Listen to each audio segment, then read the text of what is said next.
버는 다양한 방법, 재테크 기사와 돈 되는 정보로 투자의 기준을 제시해주는 재테크 노하우 머니쇼 시작합니다. 간밤 뉴욕 증시 3대 지수 혼조 마감했습니다. 다우는 떨어졌고요. S&P 500 그리고 나스닥은 올랐습니다.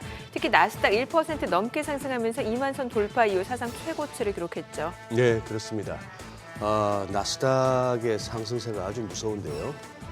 상승 업종보다 하락 업종이 더 많았고 또 종목 수에 있어서도 하락 종목이 압도적으로 많았습니다만 기술주들이 엔비디아를 제외한 또 M7의 도약이 아주 컸습니다. FMC에서의 기준금리 인하는 거의 확실시되고 있지만 다우는 8거래일째 하락 이어갔고요. 지금 이제 테슬라와 또 브로드컴이 아주 공매도 세력의 어떤 보록스러운 그런 장세가 계속 이어지고 있습니다. 자, 일본 소프트뱅크의 손정희 회장, 트럼프 당선인과의 협의를 통해서 4년간 1천억 달러 투자하겠다고 밝힌 영향도 있었습니다. 필라델피아 반도체 지수가 2% 넘게 상승했는데요. 오늘 우리 증시에 반도체주들의 또 긍정적인 영향을 줄 것으로 기대됩니다. 네, 어제 국내 증시는 코스피 코스닥이 엇갈린 모습이었습니다. 상승 출발하며 기대감을 키웠던 코스피는 개인들의 저가 매수 유입에도 불구하고 외국인 여전히 매도세를 나타내면서 2,500선을 내줬고요. 5거래일 만에 하락 전환했습니다. 반면에 코스닥은 상승 마감하면서 지금 700선 회복을 눈앞에 바라보고 있습니다. 다만 여전히 단론산이 높고요. 또 정치적 불확실성 또 대내외 변수가 녹록지는 않은 것 같습니다. 외국인 매수 유입 기대하기는 아직까지는 또 쉽지 않은 것 같습니다. 그러네요.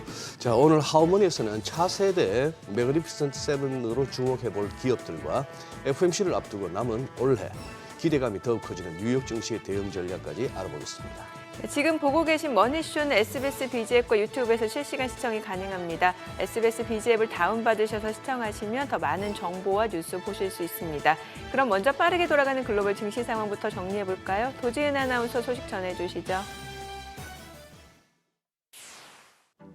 굿모닝 마켓입니다. 시장은 12월 FMC 하루 앞두고 기대감과 경계감이 뒤섞인 가운데 특정 종목에 대한 쏠림 현상은 더 심해지는 모습입니다.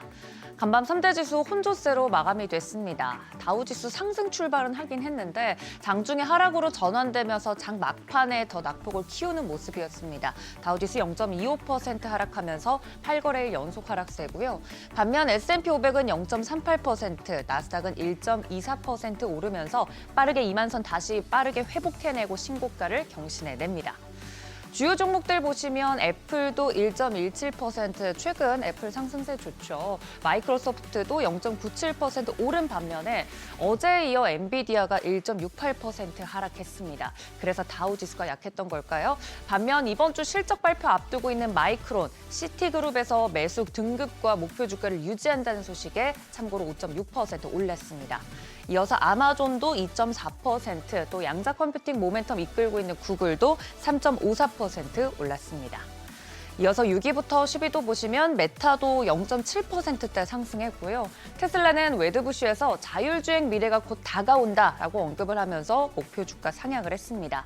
테슬라의 경우에는 월가에서 목표 주가가 $500 이상 거론되고 있는 상황인데요. 간밤에 주가도 6%대 상승세 보였습니다. 트럼프 인수위가 전기차 또 충전시설 지원을 중단을 권고했다라는 소식이 전해지긴 했습니다만 리비안이나 루시드 등 다른 전기차 종목들도 이날 흐름 좋았습니다. 또 시총 8위까지 치고 올라온 브로드컴, 실적 호전과 또 빅테크 기업들과의 AI 칩 개발 소식에 오늘도 11% 넘게 급등했습니다. 필라델피아 반도체 지수도 전체적으로 2% 넘게 올랐고요. 최근 종목별 상승 모멘텀이 그대로 관성처럼 이어진 하루였습니다. 섹터별로 좀 나누어 보면 테슬라가 속한 경기 민감주, 또 구글이 속한 커뮤니케이션 섹터, 또 기술주, 은행주는 상승한 반면에 에너지와 원자재, 헬스케어, 유틸리티, 부동산 등은 하락했습니다.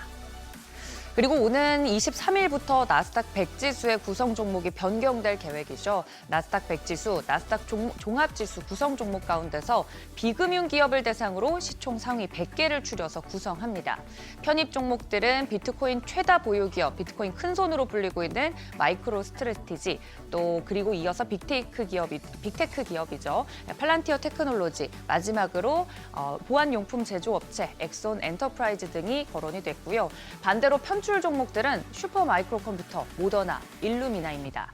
마이크로 스트레티지는 비트코인 가격 따라서 장중에 6% 이상 오르기도 한 반면에 최근 부정회계 의혹으로 시들했던 슈마컴 같은 경우 주가가 8% 이상 급락했습니다. 한편 S&P 글로벌에서 발표한 12월 제조업 구매 관리자 지수 48.3으로 예비 집계됐습니다. 50 아래로 내려오면서 계속해서 경기 위축을 의미하고 있고요. 11월 확정치 49.7과 비교해도 하락세가 더 가팔라졌습니다.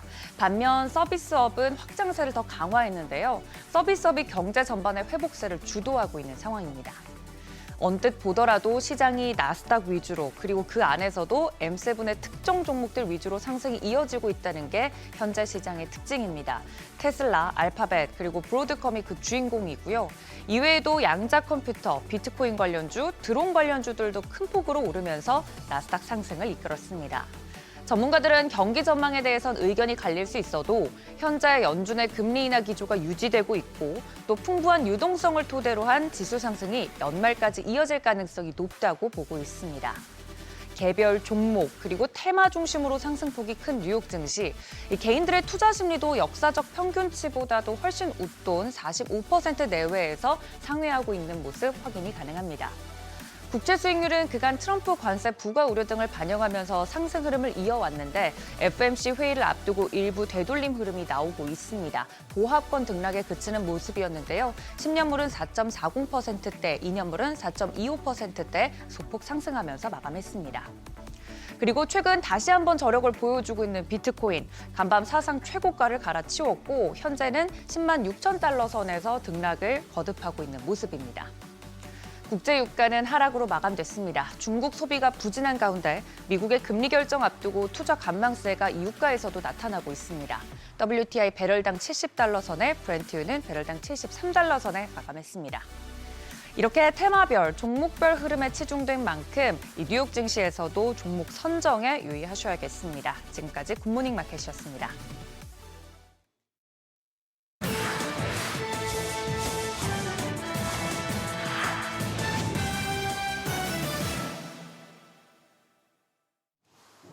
소프트뱅크의 손정희 회장이 이른 크리스마스 선물을 들고 트럼프를 찾았습니다.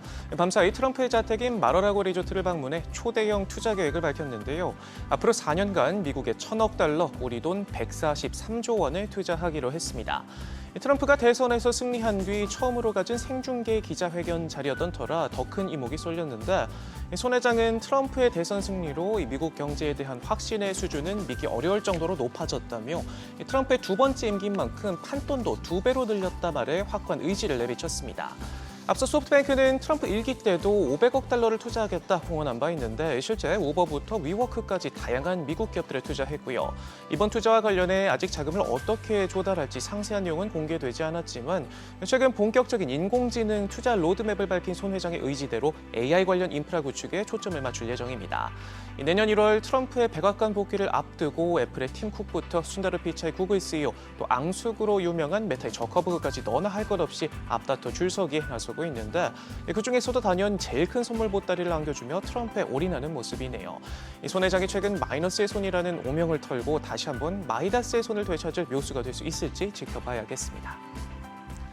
SK온과 포드의 배터리 합작법인 블루오벌 SK가 미국 에너지부로부터 우리 돈 14조 원 규모의 정책 지원 자금 대출을 최종 승인받았습니다. 조건부 승인 당시 발표된 액수보다도 2조 원 가까이 늘어났고요. 바이든 정부의 전기차 관련 대출 프로그램 가운데 가장 큰 규모입니다. 이번 승인으로 미국 내 배터리 생산 공장 구축도 계획대로 진행될 전망인데요. 현재까지 110억 달러 넘게 투자해 총 3개 공장을 짓고 있는데 내년 순차 상업 가동을 앞두고 있습니다. 바이든 행정부는 임기를 얼마 남기지 않은 상태에서 인베스트 인 아메리카 정책 일환으로 전기차 생산 장려를 위한 적극적인 지원에 나서고 있습니다.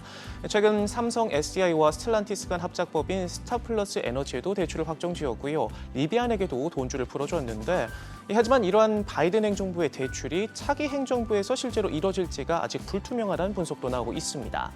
바이든 행정부가 정권 교체 전에 서둘러 대출 지원 절차를 완료하더라도 새 정부가 이를 그대로 집행하지 않을 수 있다는 건데요. 전기차 지원에 부정적인 트럼프뿐만 아니라 정부 효율부를 이끌게 될 머스크는 모든 공제를 없애야 한다 주장하고 있고, 공동수장을 맡을 라마스와미는 한술 더 떠서 바이든이 임기 막판 승인하고 있는 각종 보조금이 잠재적인 신탁 위반에 해당한다며 비판의 날을 세우고 있습니다. 비트코인이 어제에 이어 하루 만에 사상 최고치를 다시 경신했습니다. 10만 7천 달러를 돌파했는데요. 이번 주 FOMC가 추가 상승 연료가 되고 있습니다. 연준이 금리를 인하할 것이란 전망이 확산되면서 비트코인 사상 최고치 기록 경신에 도화선이 된 걸로 보이고요. 또 연말 산타랠리와 가상자산 대통령 트럼프 2기 출범에 대한 기대감이 격포제로 작용하고 있습니다. 특히 비트코인을 석유처럼 전략적 비축자산으로 쌓겠다는 트럼프의 발언이 랠리에 불을 지피고 있고요. 시장에서 대왕고래로 꼽히는 마이크로스트래티지가 나스닥 100 지수에 편입되고 다시 또 비트코인 추가 매입에 나섰다는 소식도 호재로 작용하고 있습니다. 세계 최대 커피 체인이죠. 스타벅스도 좀처럼 맥을 못 추는 곳이 있습니다. 바로 중국인데요.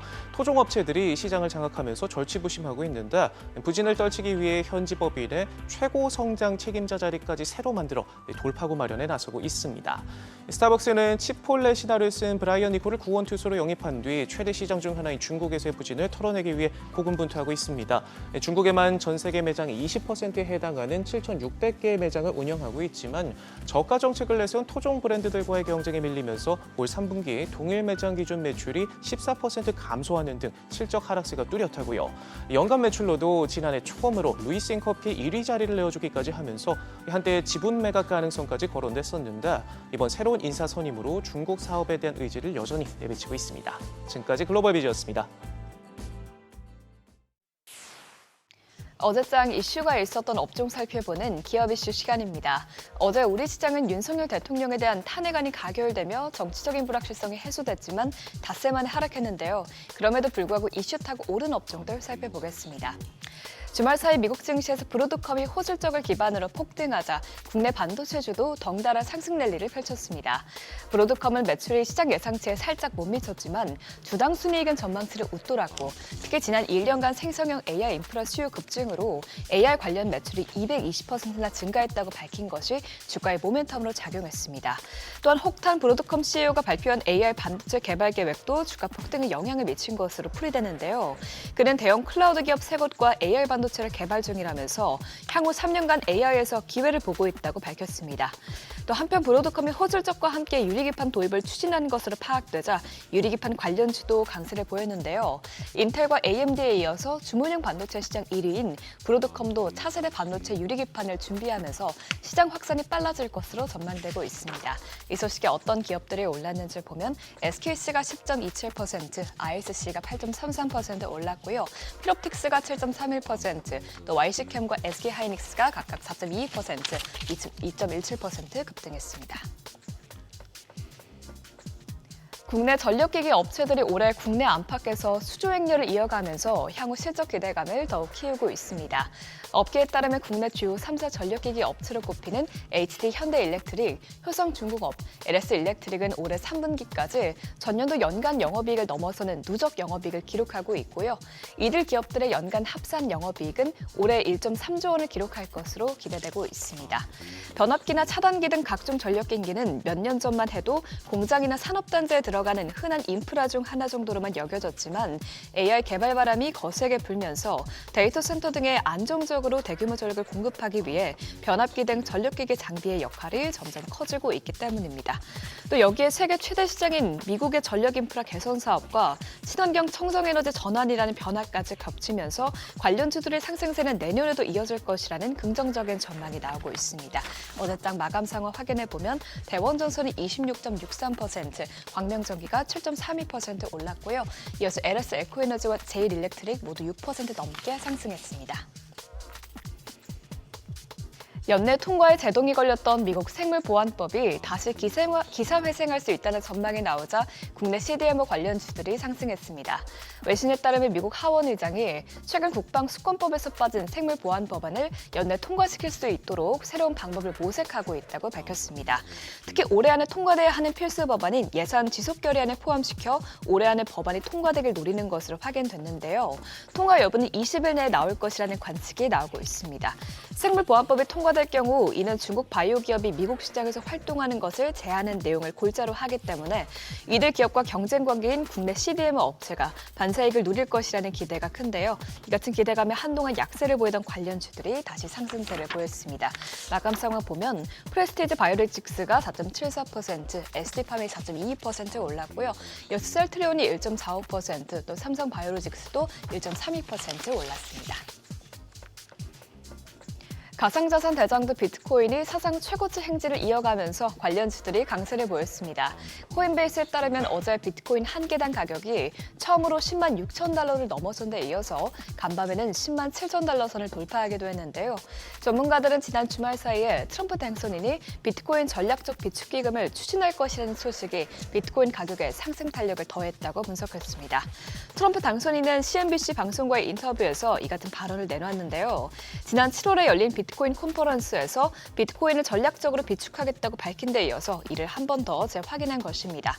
또한 국내 코인 시장에서는 정치적인 불확실성이 일부 해소되면서 코인 가격이 폭등세를 보이기도 했는데 이 같은 상승세에 어떤 기업들이 올랐는지 보면 제이시온 시스템이 15.5%, 컴투스 홀딩스가 11.26% 올랐고요.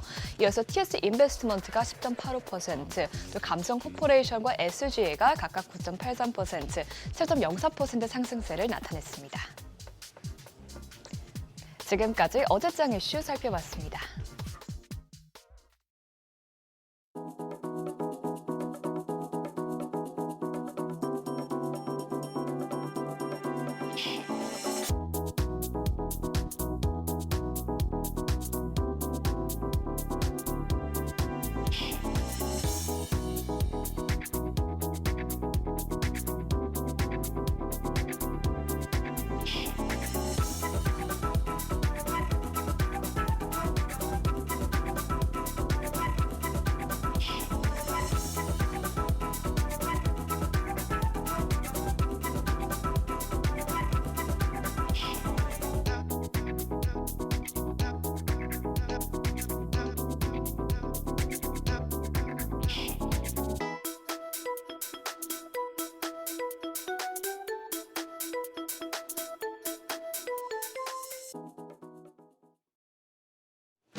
정치적인 불확실성이 사라졌다고 무조건 낙관적으로 보긴 어려운 시장입니다.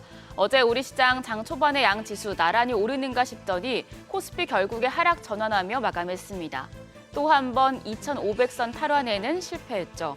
정치적인 변수가 사라져도 금리와 실적, 트럼프 2기에 대한 우려 등이 공존하다 보니 이제는 2,500선이 마의 구간이 된 듯한 느낌인데요. 오늘 코스피 다시 2,500에 도전합니다. 시장 흐름 어떨지 전일장 복귀하면서 투자 포인트들 체크하겠습니다. 어제 코스피는 약보합이었고 코스닥이 0.69% 추가 상승에 성공했습니다. 코스닥 9월 이후에 처음으로 5거래일 연속 상승했습니다. 탄핵안 가결로 정치적인 불확실성은 일부 해소됐지만 비상계엄 사태 이전 수준의 레벨을 회복했다는 점에서 코스피는 2,510선, 코스닥은 700선에서 차익 실현 매물이 출회됐습니다. 외국인 투자자들이 여전히 물량을 내놓으면서 대형주들이 부진한 모습이었는데요. 수급 상황을 보면 유가증권 시장에서 외국인 4,764억 원 대량의 매도세를 나타냈습니다. 다만 기관이 19억 원 소폭의 매수 우위 기록했고 개인들이 3,688억 원 순매수했는데 7거래일 만에 매도에서 매수로 돌아서면서 지수의 하단을 지지했습니다. 코스닥 시장에서는 메이저 수급주체의 양매도가 나왔습니다. 외국인이 1,149억 원 순매도했고 기관도 772억 원 매도 우위를 기록했습니다. 다만 개인이 2,091억 원 사자세를 보이며 지수를 끌어올렸습니다. 양시장 시총 상위 대형주 일부가 약했습니다. 코스피는 삼성전자가 약했고 현대차와 기아가 하락하는 등 자동차 대표주가 시총 10위권 내에서 하락폭이 가장 컸습니다. 반면에 SK하이닉스 앞서 뉴욕 증시에서 브로드컴이 상승한 데 영향을 받으면서 2% 넘게 올랐고요. 삼성, 바이오로직스와 셀트리온 등 바이오 대표주도 상승세에 이어갔습니다. 코스닥 시장에서는 반도체 소부장 쪽이 강했고 헬스케어와 2차 전지 일부 종목이 약했습니다. 브로드컴 영향에 초전도체 테마까지 겹치면서 신성 델타테크가 13%대 시세를 내면서 시총 9위 기록했고요. 리노공업도 2.3% 상승했습니다. 반면 알테오젠과 리가켄 바이오 등 제약 대형주가 2%대, 2차 전지 대표주인 에코프로비엠과 엔캠 등이 약세를 기록했습니다. 한편 고환율 추세는 여전합니다. 어제도 환율은 올랐는데요. 정규장 마감 시간 달러 기준 2원 오른 1,435원의 거래를 마쳤습니다. 이번 주 있을 미국의 FOMC 회의에서의 매파적인 기준금리 인하 전망이 영향을 준 모습이었습니다. 이후에 환율은 고점을 더 높이더니 오늘 새벽 6시 역외환율은 1,438원대까지 상방을 더 높였습니다. 일단 급한 불은 껐지만 환율이 계엄 사태 이전 수준, 즉 1,400원대 아래로 내려가기는 힘들다는 분석이 나오는데요. 오늘 외환 시장 상승 출발할 가능성이 높고 환율 흐름 계속해서 체크하셔야겠습니다. 비상계엄 사태와 탄핵안 가결 등 정치 이슈를 모두 소화해낸 시장, 불확실성은 해소됐지만 증권가에서는 아직 방어적 스타일에 관련된 업종과 종목 선정이 유효하다는 이야기가 나옵니다. 흥국증권은 탄핵 가결이 이벤트로 작용했지만 추가적인 상승장을 이끌기 위해서는 펀더멘털이 좋아야 한다고 지적했습니다. 지금 외국인 수급만 보더라도 과거 두 사례와 비교를 했을 때 지금은 워낙 증시 환경이 좋지 않기 때문에 상승장으로의 전환을 꾀하기가 쉽지 않다는 겁니다. 그래서 배당주 쪽에 다시 관심을 가져봐야 한다는 분석이 나오는데요. 미래에셋증권은 배당 매력이 있는 보험 업종을 추천했습니다. 보험업은 자사주 매입, 소각이나 분기 배당 없이 연간 1회 현금 배당이 전부이기 때문에 배당 지급을 앞둔 지금과 같은 시기가 적절하다고 제시했는데요. 최선호주로는 삼성화재를 픽했습니다. 오늘은 브로드컴 관련주도 한 번씩 미리 살펴보시죠. 뉴욕 증시에서 브로드컴이 2거래일 연속 시세를 내고 있는데 반도체 업종 내에서 엔비디아는 지고 브로드컴이 새로 떠오르고 있습니다.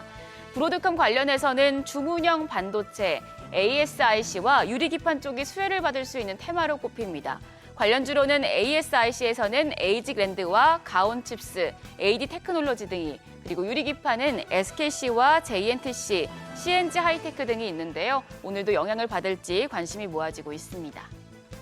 오늘 일정도 보시죠. 오늘은 미국에서 FOMC 회의가 시작되고요. 우리나라에서는 국회의장과 경제 4단체장 간담회가 예정돼 있습니다. 혼란스러운 경제 기업들의 상황과 관련해서 어떤 이야기가 오갈지 주목됩니다. 테마성 이슈로는 동해 가스전 시출 작업이 개시되고 삼성전자는 글로벌 전략회의를 개최합니다. 더불어서 어제 장 마감 이후에 한국거래소가 코리아 밸류업 지수 구성 종목에 대한 특별 변경을 발표했는데요. 대왕고래와 삼성전자 더불어서 밸류업 지수 신규 편입 종목 등의 호재가 될 수 있겠습니다. 어제 시간의 거래에서는 우크라이나 재건 쪽이 다시 주목받았습니다. 도널드 트럼프 미국 대통령 당선인이 대선 승리 후 첫 기자회견에서 우크라이나 전쟁을 끝내기 위해 러시아와 우크라이나 양국 정상과 대화하겠다는 뜻을 밝힌 만큼 오늘 장까지 관련주 강한 흐름 이어갈지 지켜보시죠. 간밤 뉴욕 증시 브로드컴 중심으로 반도체 관련주가 랠리를 보였는데요. 우리 시장도 반도체주 훈풍을 이어받으면서 코스피 2,500, 코스닥 700 돌파에 성공할 수 있을지 지켜보시죠. 지금까지 어제장 오늘장이었습니다.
네, 현재 시각 8시 25분 향해 갑니다. 지금 보고 계신 머니쇼는 SBS BG앱과 유튜브에서 실시간 시청이 가능합니다. 특히 SBS BG앱 다운받으셔서 시청하시면 더 다양한 정보와 뉴스 확인해 보실 수 있으니까요. 참고해 보시기 바랍니다.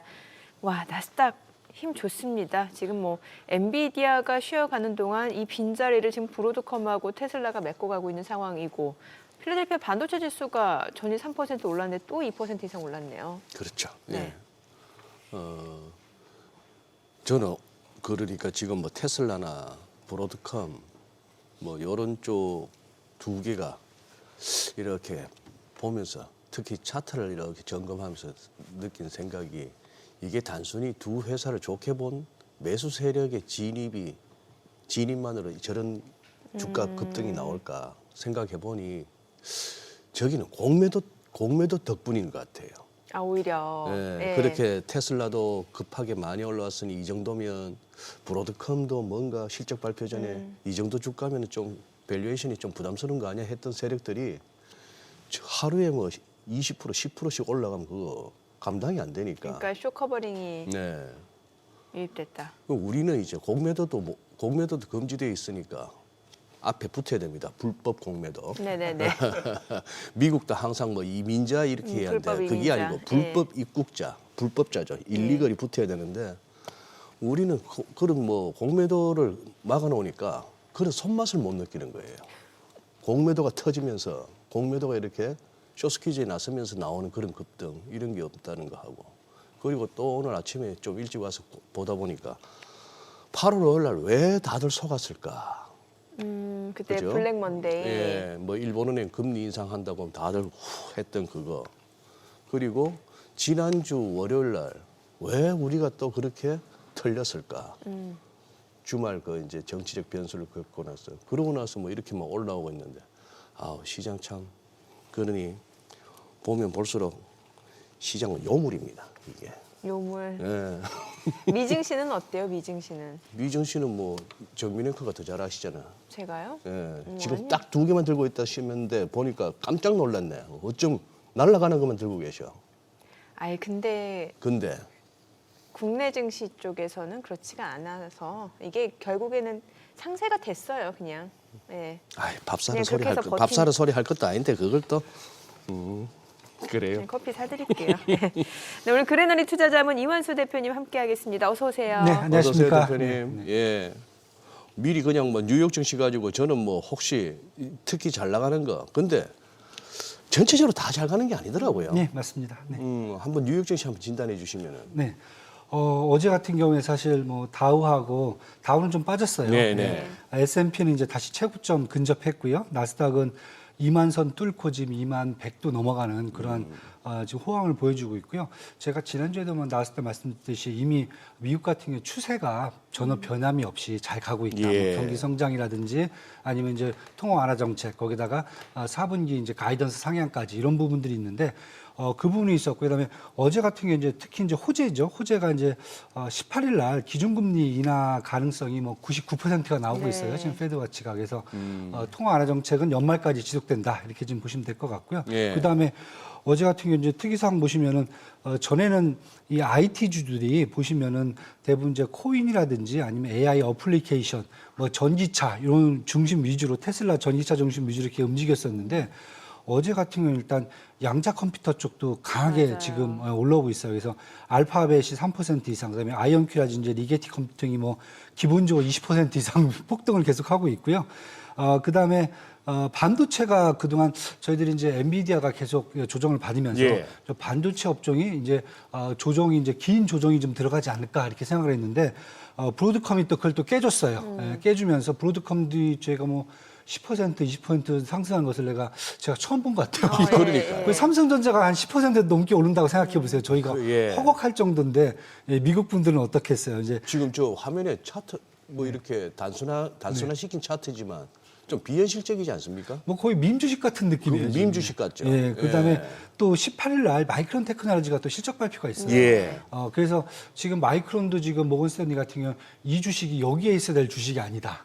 그러니까 주가 수준을 딱 그 얘기를 하는 거죠. 그러니까 보면 지금 18일 날 마이크론 테크놀로지도 지금 3분기에 비해서 4분기 실적은 이제 2분기와 3분기 실적을 거의 한 12% 이상 매출을 올려놓은 상태거든요. 네. 그런데 그거보다 더 크게 나올 수 있다. 이렇게까지 지금 전망을 하고 있거든요. 예. 그렇다면 이제 뭐 국내 SK 하이닉스라든지 HBM 밸류체인은 또 이제 다시 또 재평가를 받을 수가 있겠죠. 그래서 이러다 보니까 반도체까지, 그러니까 기존에 잘 나가던 뭐 비트코인, 그다음에 AI 어플리케이션, 그다음에 전기차, 이건 계속 가고, 그 다음에 반도체와 양자 컴퓨터가 또 가세를 하게 되면서 지금 뭐 미국 주시장은 거의 뭐 산타가 브레이크 없이 지금 루돌프를 끌고 오는 그런 느낌이에요. 지금 브레이크가 없어요. 지금 제가 봤을 때. 그래서 연말까지는 그냥 뭐 걱정하시는 분들도 있는데 그냥 즐기셔라. 저는 여기까지는 즐기고 그다음에 이제 트럼프 행정부 들어온 다음부터 그때부터 이제 현실적으로 한번 재평가를 해도 되지 않겠냐 이렇게 지금 보여지고 있고요. 이쪽 빼고 또 이제 반면에 또 이제 다른 쪽들이 그다음 좀 강세를 보냈던 산업재라든지 기초 소재라든지 아니면은 또 이제 소비재 쪽들 이런 쪽은 조금 이제 잠깐 좀 쉬어가는 또 느낌으로 지금 보여주고 있습니다. 그래서 지금 미국 같은 경우는 뭐 트럼프 규제 완화 수혜주가 업종별로 계속 선순환 사이클을 도는 것 같아요. 그리고 통화 완화까지 계속 나와주면서 이 시장이 지금 당장은 밀릴 시장으로 보이지는 않는다. 이렇게 지금 보여지고 있습니다. 지금요. 뭐 루돌프가 아니라 요즘 같으면 산타가 저 드론 타고 오지 않을까요? 그럴까요? 지금 미국에 거의 뭐 자동차 크기만한 드론들이 막 여기저기서 네. 때로 출몰을 해가지고 네. 뭐 이슈가 되고 있던데. 그것도 불법이라고 그러죠. 불법 드론. 그것도 불법 드론인데. 요즘 드론 기술이 전에는 저희가 생각했을 때 뭐 한 10kg 정도 이렇게 들어 네. 올리면 된다 네. 생각하는데 네. 최근 기술이 이제 한 300kg까지는 일단 들어서 올려서 이동시키는데 한 4시간, 5시간 정도 할 수 있는 기술까지는 중국하고 미국 쪽에서 개발이 돼 있어 갖고 제가 봤을 때는 요즘 드론도 이제 좀만 있으면 뭐 드론 택시 벌써 현대차에서는 준비를 하고 있잖아요. 드론 택시. 예, 네. 그렇게 보시면 될 것 같아요. 근데 뭐 한 몇 주 전 한두 달 됐나요? 그때 이른바 기술주에서 가치주로 네. 뭐 로테이션 네. 이런 식으로 한번 시장이 있어서 다우가 네.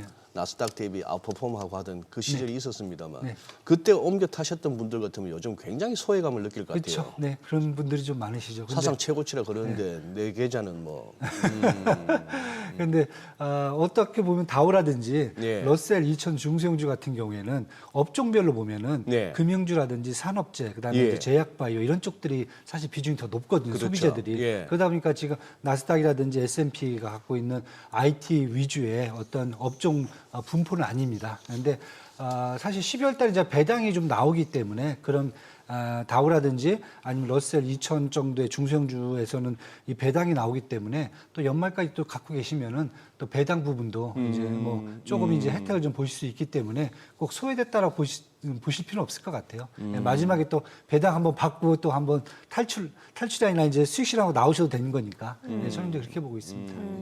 저는 하나 궁금한 게 지금 이제 사실 그동안 뭐 AI 그 반도체 대장주 쪽이 이제 엔비디아였단 말이죠. 근데 엔비디아가 지금 좀 쉬어가면서 그 바통을 이어받는 게 뭐 브로드컴이라든지 아니면 이제 뭐 양자 컴퓨팅 관련 주들 그리고 아니면은 뭐 애플로빈 같은 그 플랫폼 업체라든지 이런 쪽으로 지금 이렇게 뭔가 온도 변화가 좀 나타나는 것 같은데 어떨까? 이게 좀 추세대로 더 이어질 수 있을까요? 아니면 이게 전반적으로 좀 동반 강세가 이어진다 이렇게 좀 봐야 되는 건가요? 저는 일단 추세가 예. 계속 이어질 수 있다라고 요런 보여지고요. 쪽으로, 네네. 예. 왜냐하면 지금 제가 앞에도 말씀드렸지만은 앞으로 이제 시장 전망에 대해서는 트럼프의 규제 완화 수혜주거든요. 네. 네. 규제 완화의 가장 지금 핵심에 있는 게 뭐 저희들이 봤을 때는 뭐 자율주행이다 막 이런 얘기도 하시는데 예.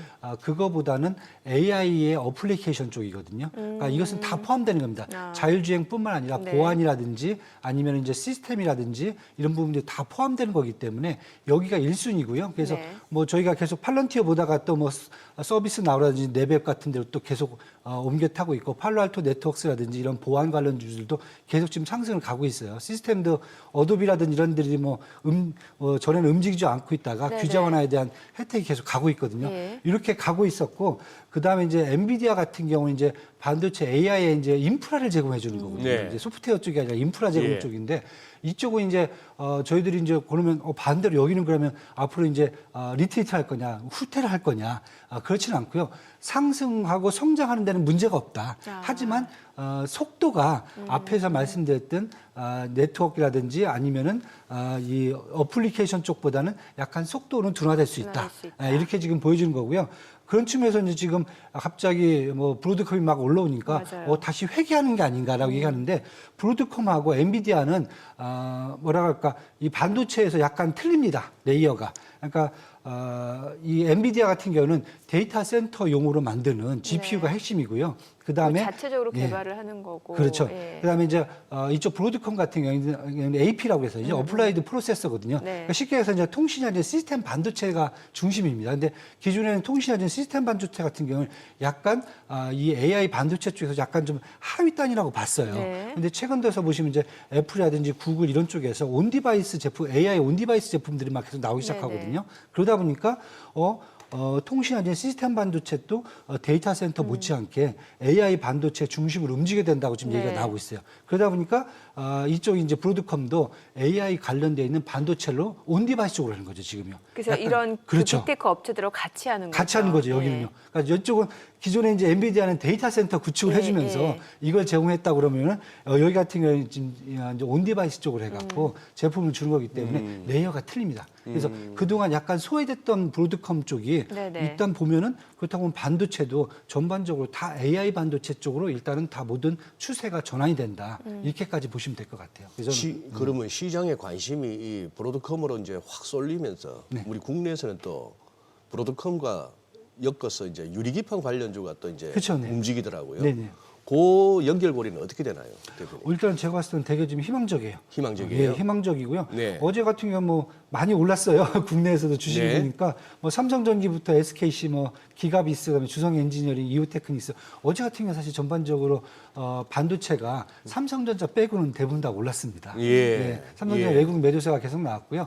SK 하이닉스의 HBM 밸류체인이라든지 아니면 AI 반도체 관련돼 있는 종목들은 대부분 다 강세를 보여줬거든요. 네. 그래서 지금 시장에서 보면은 그러니까 예를 든다면은 지금 ETF 중에서 소울 AI 반도체 소부장 ETF가 있어요. 그러니까 반도체 소부장 쪽이죠. 네. 여기가 최근 들어서 한 40% 정도 넘게 급락을 오, 했거든요. 급락? 네, 급락을 했습니다. 하락 이렇게 돼 있습니다 지금. 예. 그래서 이 안에 들어있는 업종들 보시면은 AI, HBM 특히 관련돼 있는 종목들이 소부장들이 되게 많이 들어있거든요. 네. 근데 지금 아까도 제가 말씀드렸지만은 이제 마이크론 테크놀로지가 18일 날 또 실적 발표를 해요. 그런데 여기에 있을 종목이 아니다라고 얘기하거든요. 저 똑같이 말씀드리고 싶어요. SK 하이닉스를 비롯한 밸류체인 종목들이 지금 여기에 있어야 주가가 여기에 있어야 종목들이 아니에요. 그래서 지금 시장에서는 뭐 기판뿐만 아니라 소부장 쪽들은 지금 HBM과 그다음에 AI 관련돼 있는 반도체들의 소부장들은 지금 다시 한번 저가 매수를 해야 될 그러한 단계에 와 있지 않느냐. 이렇게까지 시장이 지금 크게 지금 보고 있습니다. 그렇게까지. 네. 최근에 그러면 한미 반도체 움직인 것도 이유가 있네요. 그럼요. 예. 벌써 뭐 HBM 쪽은 결국 마이크론 테크놀로지가 실적이 좋다라고 그런 것은 예. 결국은 SK 하이닉스가 안 좋을 수가 없거든요. 다음 분기가 또 예. 이미 뭐 3분기 되게 좋게 발표가 됐어요. 그럼에도 불구하고 주가는 오르질 못했거든요. 예. 그렇다고 크게 빠지지도 않고요. 딱 그 자리에 멈춰 있었는데 아마 이 종목을 이제 이번에 마이크론을 중심으로 다시 HBM 종목들이 한 번 더 재평가를 받지 않겠냐. 그 와중에 국내 같은 경우에는 아까 말씀드렸던 브로드컴까지 마찬가지로 전반적인 반도체 소부장, AI 반도체 소부장 종목들도 한 번 더 지금 상승 기회를 모멘텀 얻지 않겠나 이렇게 지금 보여집니다, 지금. 저는 다시 좀 미국 쪽 얘기 좀 여쭤보고 싶은데 워낙 미국 쪽이 지금 핫하니까요. 네네. 그 최근에 이제 개인 투자들이 관심 갖는 종목 중에 또 그 애플로빈 저희가 화면을 지금 좀 띄워드렸는데 이게 또 AI와 연관된 그 모바일 뭐 플랫폼, 소프트웨어 플랫폼 이렇게 저는 알고 있는데 좀 구체적으로 어떤 기업인지 좀 알려주시면 좋을 것 같고 혹시 로켓랩도 보시나요? 거기까지는 저희가 예. 예. 예. 일단은 지금 이제 AI 제가 이제 아까 큰 네네. 흐름에서 보면은 국내도 사실은 이제 트럼프 관련 이제 규제 수혜주들이 네네. AI 어플리케이션 쪽에 지금 많이 집중돼 있다고 보시면 될 것 같아요. 왜냐하면 저희가 바이든 행정부 때 그때 나왔던 반도체 지원법이라든지 아니면 IRA 인플레이션 감축법 때문에 국내 전기차라든지 자동차 그다음에 반도체 뭐 AI 반도체 네. 그다음에 뭐 제약바 이런 업종들이 되게 크게 혜택을 받았거든요. 네네. 근데 이번에도 마찬가지인데 그런 측면에서 보신다면 지금 일단은 AI 어플리케이션 쪽하고 자율주행 쪽, 로보틱스 네, 이런 네. 부분 종목들은 최근 들어서 보시면은 그동안 하락폭이 되게 컸었는데 네. 트럼프 행정부 이제 트럼프 당선되고 나서부터는 조금씩 올라오기 시작해요. 그러니까 예를 들면 아까 이제 말씀하신 종목도 이제 엘러빈 같은 게 주가도 지금 계속 올라가고 있는데 제가 저 종목은 이제 정확하게는 제가 모르고요. 일단 소프트웨어 쪽으로 하고 있다는 건 알고 있는데 네. 저는 이제 셀바스 A라든지 아니면 이제 코난 테크놀로지라든지 국내 증시 네, 쪽에서는. 그렇죠. 이런 종목들까지 이제 제가 지금 보고 있고요. 엘러빈 같은 경우에도 지금 뭐 전반적으로 미국도 마찬가지입니다. 소프트웨어 팔런티어뿐만 아니라 서비스나우, 네벳, 그다음에 오픈 엣지 막 이런 기본적으로 저런 AI에 관련돼 있는 소프트웨어 회사들은 전에는 그냥 규제에 좀 묶여 있었고 네. 매출이 잘 안 보였거든요. 근데 최근 들어서 매출 속도가 되게 가팔라졌습니다. 예를 들면 팔런티어 같은 경우 지금 미국 관련돼 있는 이제 정부와 어떤 계속 이제 계약 같은 걸 추진하고 있고요. 그렇죠. 또 트럼프 행정부가 얘기하는 게 연방 정부 직원들 뭐 90%다 잘라버리겠다 네. 말씀하시고 그다음에 그걸 다 AI로 좀 대체하겠다. 그렇죠. 예, 이런 부분이고 특히 이제 미국의 국방부의 전반적인 방어 시스템이 전에하고 틀리게 시스템 자체가 이제 완전 AI로 지금 바뀌는 분위기거든요.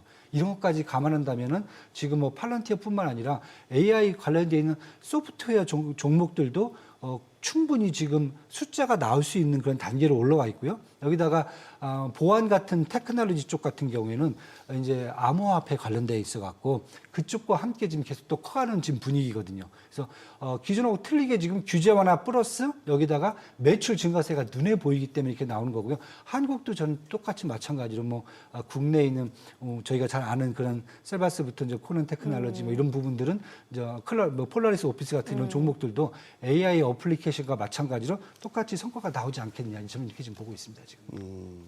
지금 요렇게 필라델피아 반도체 지수도 많이 이제 올랐는데 어제도 2%대 상승 마감인데 이게 이제 사실 우리가 어제 월요일 날 이제 탄핵 소추안 가결 이후 첫 거리다 보니까 어떻게 될까 하면서 좀 했습니다만 저는 뭐 개인적으로 선방했다고 보고요. 외국인들이 좀 뭐 팔고 하는 와중에 개인이 사서 수급 측면에서는 그거 합니다만 요거 어떻게 오늘 힘이 좀 실릴까요? 그러면은 미국의 이런 흐름이 저는 사실 반도체는 좀 강세를 받을 것 같아요. 우리나라도? 당분간, 마이크론 테크놀로지 예. 이제 그 실적 발표할 때까지는 계속 강세로 좀 갈 수 있다. 아니 근데 마이크론 테크놀로지가 시장 점유율을 보나 뭐로 보나 걔들이 삼성전자하고 하이닉스 주가 보고 눈치를 봐야지 우리가 걔들 눈치를 봐야 되니까 왜냐면 마이크론 실적을 보면은 SK 하이닉스 실적이 보이니까요. 그걸 보면은 예. 왜냐면 똑같아요 구조가 예. 랜드 플래시하고 D램을 네. 주력을 하고 있고 D램도 HBM을 둘이 똑같이 생산하고 있고 예. 물론 SK 하이닉스가 더 크게 생산하고 있죠. 그다음에 납품처도 거의 비슷해요 둘이.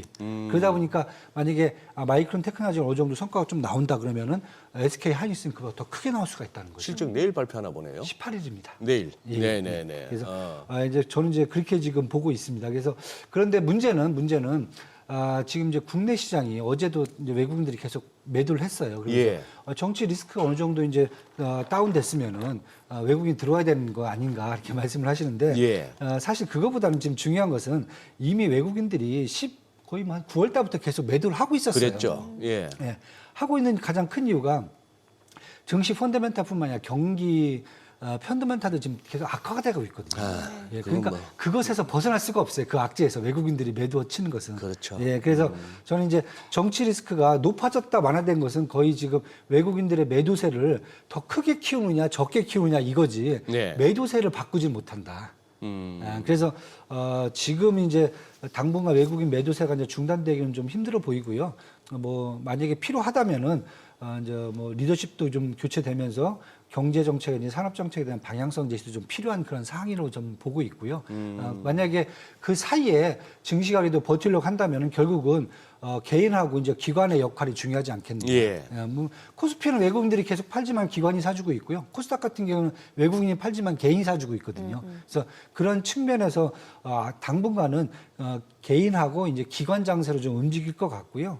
그런 측면에서 이제 뭐 저는 이제 펀더멘탈이 좀 강하고 저평가된 업종을 계속 저가 매수하는 게 좋지 않겠느냐. 뭐 어떤 종목인지 좀 이따 한번 나중에 좀 말씀을 좀 드리고요. 그 궁금한데요. 펀더멘탈 강하고 저평가된 업종 뭐예요? 반도체예요? 아니면 아니 시나리오상 이건 가장 마지막에 놔두시더라고요. 그래서 제가 뭐 말씀을 아니에요. 드린다 그러면은 저희는 저는 두갈식입니다. 네. 저는 이제 좀 사실 이렇게 보고 있어요. 제가 보는 관점이죠. 네. 저희 회사가 보는 관점은 네. 가장 큰 게 저는 이제 저평가된 업종을 매수하려면은 일단은 트럼프 규제 완화 수혜주를 먼저 보셔라. 규제 완화 수혜주. 네, 미국에서도 이제 규제 완화 수혜주가 제가 아까 말씀드렸잖아요. 네. AI 어플리케이션이라든지 아니면 이제 시스템이라든지 로보틱스라든지 그다음에 코인하고 게임과 관련된 종목들 네. 이런 쪽이 미국에서 좀 강하거든요. 네네. 그러면 국내도 이런 업종들이 먼저 제가 봤을 때는 당분간 매출이라든지 아니면 이제 시장 전망치가 좀 상향 조정되지 않겠느냐. 왜냐하면은 국내 기업들이 지금 당연히 뭐 우리가 선도하는 기업은 없지만은 기본적으로 실리콘밸리에 있는 기업들하고 다 협업이 돼 있어요. 네. 그래서 그쪽 기업들과 마찬가지로 갈 수 있는 여지가 크다. 그다음에 코인은 당장 지금 뭐 정부가 금감원이 어떻게 할지 모르겠지만은 일단은 미국에서 뭐 미국 대통령이 직접 자기를 미국을 코인 사업의 어떤 발전 성장을 통해서 뭐 성지로 만들겠다 했을 정도면 그랬죠. 우리도 예. 안 따라갈 수가 없어요. 예, 그럼 예. 우리는 뒤처지는 거거든요. 그렇다 보면은 지금 코인을 가장 먼저 리딩할 수 있는 데가 국내선 플랫폼, 뭐 네이버라든지 카카오라든지 아니면 게임 사업들 예. 이런 쪽이 먼저 리딩할 수가 있거든요. 그래서 어허. 그런 쪽도 보셔야 된다. 그래서 저는 그런 쪽 포트폴리오를 먼저 담아놓고 조금 이제 시간을 갖고 수익을 내는 구조가 어떻겠냐. 그리고 그런 업종들이 가장 많이 빠져 있어요. 지금 보시면. 뭐 카카오 물론 이제 다른 리스크 때문에 많이 예, 빠져 있는데 예. 최근에 보시면 엔터뿐만 아니라 플랫폼에 대한 수입된 이런 부분들이 매출들이 되게 양호하게 나오거든요. 거기에다가 이제 뭐 브레인에서 나온 그 카나라라는 지금 벌써 이제 AI 비서죠. 챗봇은 아니고 비서, AI 비서까지 지금 나와 있거든요. 네. 이렇다 보면은 어떻게 보면 카카오라든지 네이버가 이런 플랫폼을 또 제공해 줄 수 있는데 규제 완화만 되면은 가장 크게 지금 치고 날 수 있는 회사들이 보여지거든요. 그래서 예. 저는 이제 이런 쪽으로 먼저 일단은 세팅을 해놓고요. 그 다음에 이제 국제 경쟁력이 지금 강화되고 있는 업종들이 딱 몇 개 보여요. 제가 계속 말씀드린 이제 HBM 밸류체인은 제가 봤을 때는 국내가 뭐 독점이잖아요.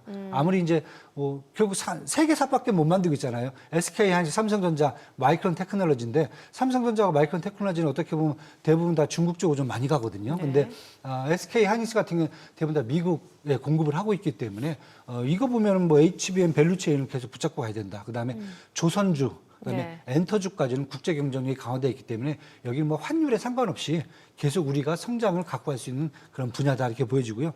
요즘 이제 추가로 제가 이제 중국 소비 확대 수혜주를 이제 보기 시작합니다. 예, 중국이 이제 추가 부양책뿐만 아니라 통화 완화 정책 얘기를 하고 있어요. 지금요. 네, 네. 이번엔 진심인 것 같아요. 이번에 안 하면은 제가 봤을 때는 중국이 완전히 이제 뒤처질 가능성이 커지기 때문에 이번에는 한다. 그러니까 내수 살리기 그렇죠. 위해서. 네. 왜냐하면 이제 일기 때도 보셨어요. 트럼프 네네. 일기 행정부 때 중국 그때도 시진핑이었잖아요. 네. 시진핑이 했던 정책이 뭐였냐면 관세로 수출을 막아버리니까 일단은 내수로 돌려버렸어요. 그렇죠. 그때 보시면은 수출 대 내수가 55대 45였는데 예. 나중에 트럼프 행정부 말기 때 가면은 일기죠. 예, 일기 예. 말기 때 가면은 45대 55로 바뀌어 버려요, 내수가. 내수가 더 많아지는. 그렇죠. 내수로 바꾸려면 기본적으로 정부가 소비 부양책도 써야 되지만 네. 통화 완화 정책을 써야 돼요. 이걸 안 쓰면 내수가 살 수가 없어요. 그러니까 통화 완화 정책은 투자 심리를 끌어올리고 네. 그다음에 추가 부양책 같은 경우에는 세금이라든지 아니면 보조금을 준다든가 산업 지원을 해준다든가 이런 부분이거든요. 예. 이 두 개가 맞돌려 가야 돼요. 이걸 안 하면은 중국은 이번에 쉽게 얘기해서 말씀드릴게요. 그냥 한마디로 완전히 경제가 뒤처질 수 있다. 그래서 저는 그거에 따라서 국내에서도 지금 뷰티라든지 여행 항공주들도 같이 보셔야 된다. 그래서 이렇게 저는 사실 세팅을 하고 있다 보니까 기존에 지금 저희들이 이제 많이 보셨던 분들이 이제 반도체 위주, 삼성전자 네네. 위주, 그 다음에 자동차, 그 다음에 이제 제약바이오, 2차 전지 이런 쪽하고는 약간 좀 포트폴리오가 비중이 좀 달라지죠. 저는 이제 그렇게 보고 있습니다. 아, 좀 포트폴리오를 재편해야 될 시기다. 예. 아니, 중국 말씀하셨으니까 그러면은 저는 삼양식품 좀 여쭤보고 싶은데. 불닭 좋아하시죠? 아니 뭐 불닭볶음면 싫어하시는 분들 안 계실 것 같아요. 저는 못 먹겠더라고요. 맵찔이 분들 빼시고. 대표님 오리지널 드시면은 어지간하면 힘들고요. 네, 그래요? 예. 그 그 라인업이 많아요. 그좀 이렇게 아주 밖에- 순한 거 많습니다. 네. 저는 처음부터 순한 포기를 해갖고 한번 먹고 그 나서 뚜껑에 약간 노란색이 있는 걸로 드시면 괜찮아요. 아, 그래 노란색으로요? 네, 네, 네. 네, 아, 그렇군요. 아니 예. 보니까 이제 싱가포르 법인 설립하고 거기를 통해서 중국 생산 법인 설립도 추진하겠다. 네. 그러니까 뭔가 중국 지금 사실 내수가 안 좋은데도 불구하고 그쪽에서 수익성을 좀 뭔가 개선하겠다라는 의지로도 해석이 되잖아요. 네네, 맞습니다. 어때요? 저는 사실 되게 좋아요. 지금은 삼양식품. 중국에 대해서는 지금 저희가 네. 좀 풀 배팅을 좀 해야 되지 않겠냐. 물론 아. 정치적으로 조금 지금 사실 갈등 관계가 있어요. 있는데 준비를 해야 된다. 왜냐하면 아까도 제가 말씀드렸지만 트럼프 일기 때 중국이 네. 한 정책이 2기 때도 저는 정확하게 데칼코마니 같이 똑같이 나올 걸로 봐요. 네. 첫 번째가 아까 말씀드린 내수 확대. 예. 그걸 위해서 소비 촉진제 그때는 사실 보면은 춘제죠. 중추절이죠. 막 이럴 때 그 상품권도 나눠줬었어요. 중국 정부가. 그랬어요. 맞아요. 예, 기억나실 네, 겁니다. 네, 막 네. 쓰라고. 쓰라고. 또 나올 겁니다. 저는 뭐 그 정도까지 생각을 하고 있고 거기다가 통화 완화 정책을 안 쓰면은 지금 금리가 3.1%예요. LPR 금리가. 그런데 인플레이션은 0.3%예요.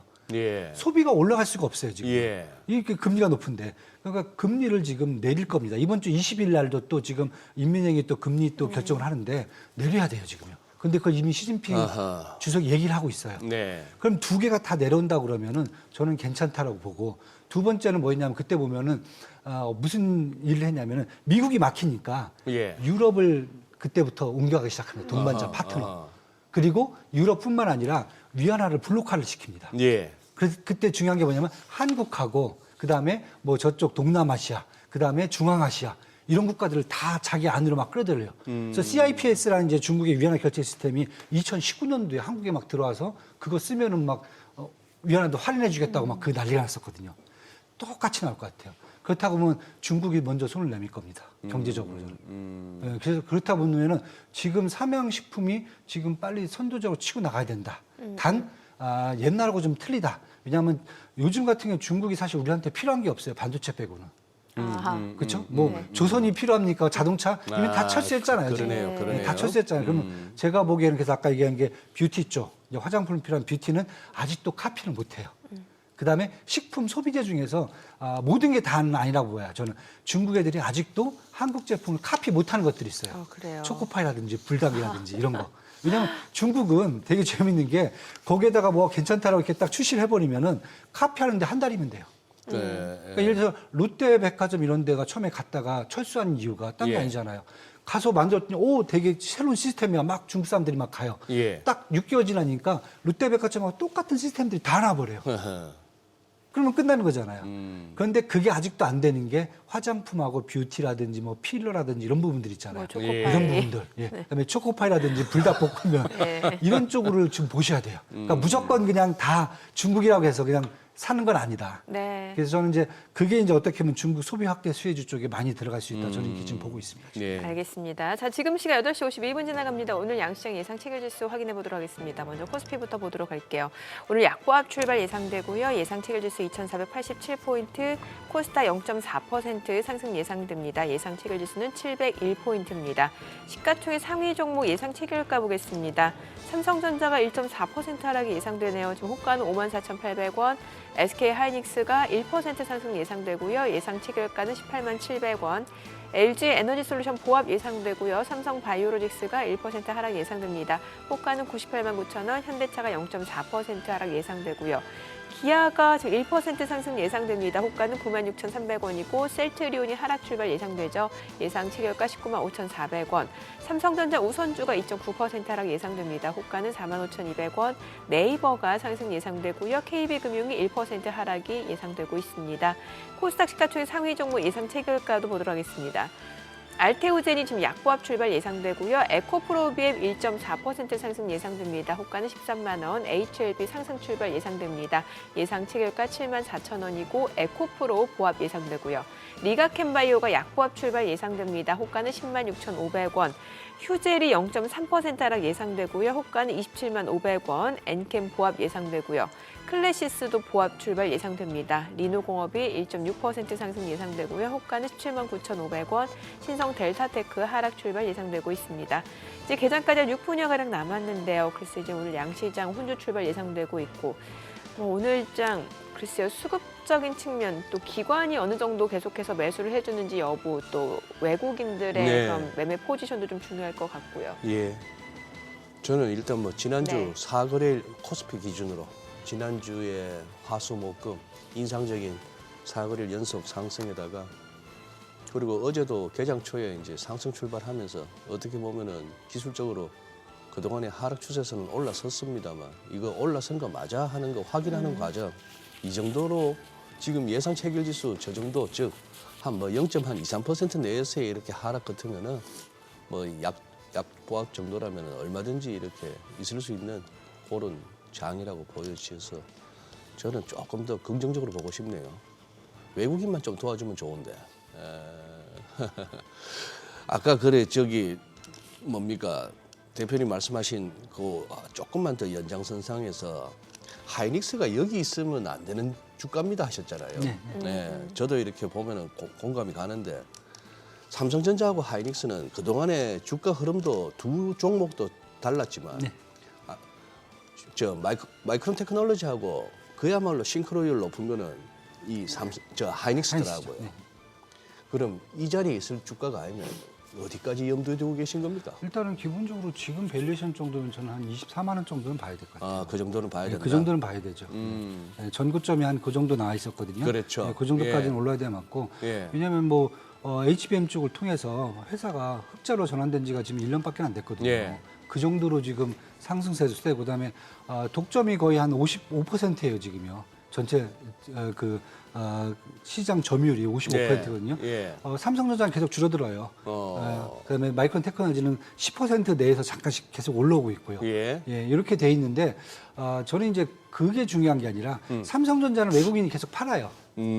SK 하이닉스는 삼성전자 계속 외국인이 사요. 예. 그 차이점이라고 봐요. 아하. 그 차이점의 원인이 뭐냐면 어떤 분들은 그래요. 뭐 삼성전자가 잠깐 이제 뭐 재무구조상으로 뭐 저평가될 수도 있어 이렇게 얘기하는데 예. 저는 이제 계속 뭐 방송 다니면서 말씀드렸던 이유 중에 하나가 이 얘기 항상 욕을 엄청 먹어요. 네가 뭐 삼성전자 얼마나 잘하냐 막 이런 얘기를 하는데 외국에서 봤을 때 시점이 뭐냐면은 삼성전자는 지금 레거시 반도체로 분류가 되기 시작했어요. 그 다음에 SK 하이닉스는 AI 반도체 쪽으로 분류가 됩니다. 그러니까 삼성전자 같은 경우에는 예. 실제적으로 이제 지금 잃어버린 2, 3년이 됐단 말이에요. 예. 그래서 이제 뭐 내부 경영진의 문제도 있고 그다음에 뭐 기술 발전의 문제도 있고 이러다 보니까 쉽게 얘기해서 지금 최근에 반도체 트렌드는 두 가지입니다. AI 제품을 생산하던가 네. 아니면 파운더리를 하던가 둘 중 하나입니다. 근데 AI 제품 쪽에서도 HBM에 밀려요. 물론 기술적인 요인이 있어요. SK 하이닉스는 그 HBM을 8단, 12단 쌓을 때 이 접착제 스타일이거든요. 갖다 붙이는 거거든요. 예. 근데 삼성전자 같은 경우 이건 프레싱입니다. 눌러갖고 하다 보니까 눌러서 8단, 12단을 눌러버리면은 예. 많이 쌓을 수는 있는데 문제는 불량률이 높아져요. 불량률이. 저희가 보세요. 눌러버리면 불량률이 높아요. 그렇겠죠. 그러니까 본드 붙이면은 솔직히 본드 붙이면 그냥 뭐 크게 그렇게 불량률이 나오진 않잖아요. 대신에 높이는 못 쌓죠. 아하. 근데 마이크론 테크놀로지도 접착제 스타일입니다. 근데 이 기술을 지금 아직까지 그러면은 기술적으로 이 프레싱하는 기술을 확실히 잡아줘야 되는데 그걸 못 잡았어요. 그러다 보니까 결국은 불량률이 많다 보니까 이거 밀리는 거잖아요. 중국밖에는 못 가잖아요. 지금. 예. 엔비디아가 안 받아주잖아요. 예. 그러니까 HBM 쪽, D램 쪽에서는 HBM을 가야 되는데 그걸 못 간 거고 제대로 못 간 거고요. 그다음에 파운드리 쪽에서는 지금 점유율이 글로벌 점유율이 제가 봤을 때는 한 지금 3, 4년 전만 해도 거의 한 18% 정도 났었거든요. 그다음에 네. 물론 이제 저쪽 TSMC가 이제 압도적이었지만은 지금은 한 13%까지 줄어들었어요. 그만큼 파운드리 쪽에서도 만드는 기술이 계속 많이 떨어진다는 얘기예요. 그러니까 웬만한 빅 클라이언트들은 다 TSMC로 가지 삼성전자한테 맡기지는 않는다는 거예요, 기술적으로. 예. 그렇다 보면은 지금 시장에서 보는 것은 이렇게 되다 보면 삼성전자가 전반적으로 레거시 반도체밖에 안 되겠네 이렇게 돼가는 거죠. 그렇게 되면은 지금 미국 시장에서도 레거시 반도체는 어느 누구도 투자를 안 한단 말이에요. 그러니까 외국인들도 마찬가지입니다. 삼성전자 이러다가는 레거시 반도체가 되겠네. 잘못하다가는 전자제품 판매처가 되겠네. 아하. 대신에 SK 하이닉스는 기술 개발을 계속 꾸준히 하다 보니까 HBM을 다 독점을 해버렸단 말이에요. 물론 이제 뭐 랜드 플래시 이런 싼 것도 만들지만은 그러다 보니까 사실 SK 하이닉스에 대한 것은 분명히 AI 반도체사라는 인식이 돼버리는데 여기는 틀리단 말이에요. 그러니까 삼성전자가 이렇게 되면 제가 항상 얘기하는 게 인텔을 2019년도에 직면했던 상태하고 똑같다는 거죠. 재무적으로 문제가 없어요. 그때. 네. 그런데 인텔이 그때 CPU 이런 걸 만들면서 이러다가 보면 CPU가 이제 과잉 공급이라든지 아니면 PC 시장이 끝나버리면 일단 이 자기들 만든 CPU 시장은 죽겠다 생각을 하는 딱 그 시점이라는 거죠, 지금. 그러고 보니 참 실적합니다만 주가에는 어떤 꿈과 기대가 큰데 말씀 듣다 보니 삼성전자가 그 꿈과 기대감, 성장성 이런 측면에서 뭔가 좀 이렇게 투자자들에게 주주들에게 뭘 하나 던져줘야 되는데 지금 이제 사실 그게 구조조정이거든요. 구조조정은 제대로 해달라. 앞으로 비전을 네, 보여달라. 비전을. 예, 근데 인력 자르는 거 갖고 하지 말라는 거죠. 그건 의미가 없어요. 그러니까. 예, 왜냐하면 인텔 같은 경우도 인력 잘랐는데 네. 인력 다 잘라놓으니까 기술 개발을 누가 합니까? 그러니까 중요한 것은 지금 인력을 잘라는 게 아니라 내부 구조적으로 이제 기술 개발이 제대로 되고 AI 쪽으로 매진할 수 있는 그런 이제 포맷을 좀 만들고 그다음에 그거에 대한 기술적인 성과가 나와야 된다는 거죠. 네. 그게 시간이 필요하다는 거죠, 지금. 네, 알겠습니다. 자, 오늘 국내 증시 흐름 확인해 보겠습니다. 개장합니다.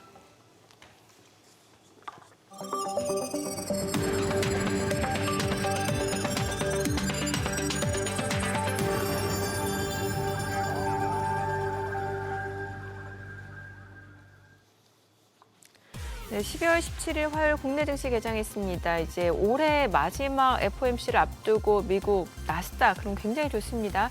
기술주도 강세를 보였는데 엔비디아가 좀 쉬어가는 와중에 브로드컴이 급등했고 또 테슬라도 6% 넘게 올랐습니다. 지금 웨드부시 증권에서는 댄 아이브스 원래 테슬라를 좋게 보긴 합니다만 테슬라 목표 주가를 기존의 400달러에서 지금 515달러까지 상향 조정하기도 한 상황이고요. 이 가운데 주요 기술주들도 양자 컴퓨터 관련주들이 강세를 나타내는 모습이었고 오늘 국내 증시는 이제 기관의 매수세라든지 외국인 매매가 좀 중요할 것 같은데 양시장 출발 지수 보겠습니다. 코스피가 약보합 출발 보여줍니다. 2,487포인트, 코스닥도 보합권 강보합이죠. 699포인트입니다. 양시장 일단 보합권 출발 보여주고 있고요. 시가총액 상위 종목 시초가 보겠습니다. 삼성전자가 1% 하락합니다. 54,900원이고 SK하이닉스는 강세입니다. 2.8% 올라갑니다. 184,400원. LG 에너지솔루션 보합이고요. 삼성바이오로직스가 0.6% 하락합니다. 99만 2천원. 현대차가 0.7% 떨어지네요. 20만 9,500원. 기아는 올라갑니다. 0.7% 상승으로 9만 6천원이고요. 셀트리온이 0.7% 내림세로 19만 4,700원, 그리고 삼성전자 우선주가 1% 떨어집니다. 4만 5,900원. 네이버가 0.2% 소폭 하락으로 21만 3천원이고요. KB금융은 보합 흐름 보여줍니다. 코스닥 시가총액 상위 종목 시초가 보겠습니다. 알테오젠이 1% 하락합니다. 2거래일 연속 하락 흐름이네요. 30만 6천원권이고요. 에코프로비엠이 약보합으로 12만 8,100원, HLB가 0.8% 하락합니다. 7만 3,100원이고요. 에코프로도 역시 약보합으로 7만 1,500원. 리가캔바이오가 1% 떨어집니다. 10만 5,500원이고요. 휴젤이 0.5% 하락하면서 사흘 연속 내림세입니다. 27만 원. 클래시스도 하락하네요. 4만 8,500원. 엔캠이 0.8%, 0.6% 하락하면서 지금 13만 4,800원 선이고요. 역시 사흘 연속 하락 흐름 이어집니다. 리누공업은 3.5% 강세 보여줍니다. 18만 2,900원에 거래되고 있고요. 리누공업 같은 경우는 지금 보니까 6거래일 연속 상승세네요. 파마리서치가 0.5% 하락하면서 25만 4,500원에 거래되고 있습니다. 오늘 시장에서 특징을 보여주고 있는 섹터 종목들 좀 체크를 해보도록 하겠습니다. 지금 국내 증시 쪽에서도 양자암호 관련주들이 움직입니다. 아무래도 미증시 쪽에서도 아이온큐 그리고 리게티 컴퓨팅, 퀀텀 컴퓨팅 지금 급등을 나타내고 있는 상황이고 또 관련해서 국내 증시 쪽에서도 양자암호 관련주들 움직임이 좋습니다. 지금 RCTK가 12% 넘게 급등합니다. 7,780원이고요. KCS, 엑스게이트도 1% 이상 올라갑니다. 각각 주가는 11,440원, 1,700원, 그리고 한울소재과학도 올라가고요. AMT도 1.6% 상승 보여주고 있습니다. 아이원 플러스가 7% 강세인데 이건 동전주고 지금 우리로가 4.9% 올라가고요. 드림 시큐리티가 4.9% 상승하면서 3,910원이고요. 우리넷도 4% 이상 강세 보여줍니다. 7,370원이고요. 코위버가 4.7% 올라갑니다. 5,120원에 거래되고 있고요. CQ센도 상승 중입니다. 솔리드도 3.9% 상승으로 5,520원에 거래되고 있습니다.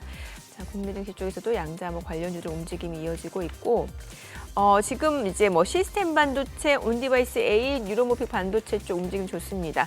자람 테크놀로지가 9% 강세입니다. 44,000원까지 올라가고요. 에이징랜드도 3% 강세 보여주고 있는 상황이고요. 온디바이스 AI 관련주 내에서는 지금 제주 반도체가 오랜만에 좀 올라갑니다. 7% 상승 보여줍니다. 9,850원에 거래되고 있고요. 퀄리타스 반도체도 7% 이상 상승하면서 7,830원. 그리고 HPSP도 2.5% 올라갑니다. 가온칩스 3% 올라가네요. 36,400원. 그리고 텔레칩스도 상승 보여주고 있는 모습이고 리노고 보셨고 뭐 AD 테크놀로지도 1.8% 상승 중이고요. QRT도 올라갑니다. 뉴로모픽 온디바이스 AI 관련주 시스템 반도체 쪽도 한번 볼게요. 시스템 반도체 쪽에서는 뭐 아이온 디바이스가 지금 6% 상승 중이고요. 한미반도체 3%, HBM 관련주죠. 86,500원에 거래되고 있는 모습입니다. 전반적으로 뭐 테크윙도 올라가고 이제 반도체 쪽이 어느 정도 가격 조정을 거치고 나서 지금 상승세를 좀 보여주고 있는 것으로 좀 보여집니다. 지금 한미반도체, 하나마이크론, DB하이텍 상승 보여주고 있는 모습이죠. 지금 시각 9시 5분 향해 갑니다. 수급 상황 좀 체크해 보도록 하겠습니다. 오늘 유가증권 시장에서 개인과 기관사입니다. 각각 695억 원 그리고 21억 원 순매수고요. 외국인은 932억 원 매도 우입니다. 코스닥에서 개인 투자자 순매수 보여줍니다. 지금 375억 원 순매수고요. 외국인과 기관 각각 344억 원, 4억 원 매도 우위 나타내고 있습니다. 환율 체크해 보겠습니다. 달러 환율입니다. 정유장 마감 대비로 2원 상승하면서 1,437원에 개장이 됐습니다. 환율 좀 여쭤보고 싶은데 예.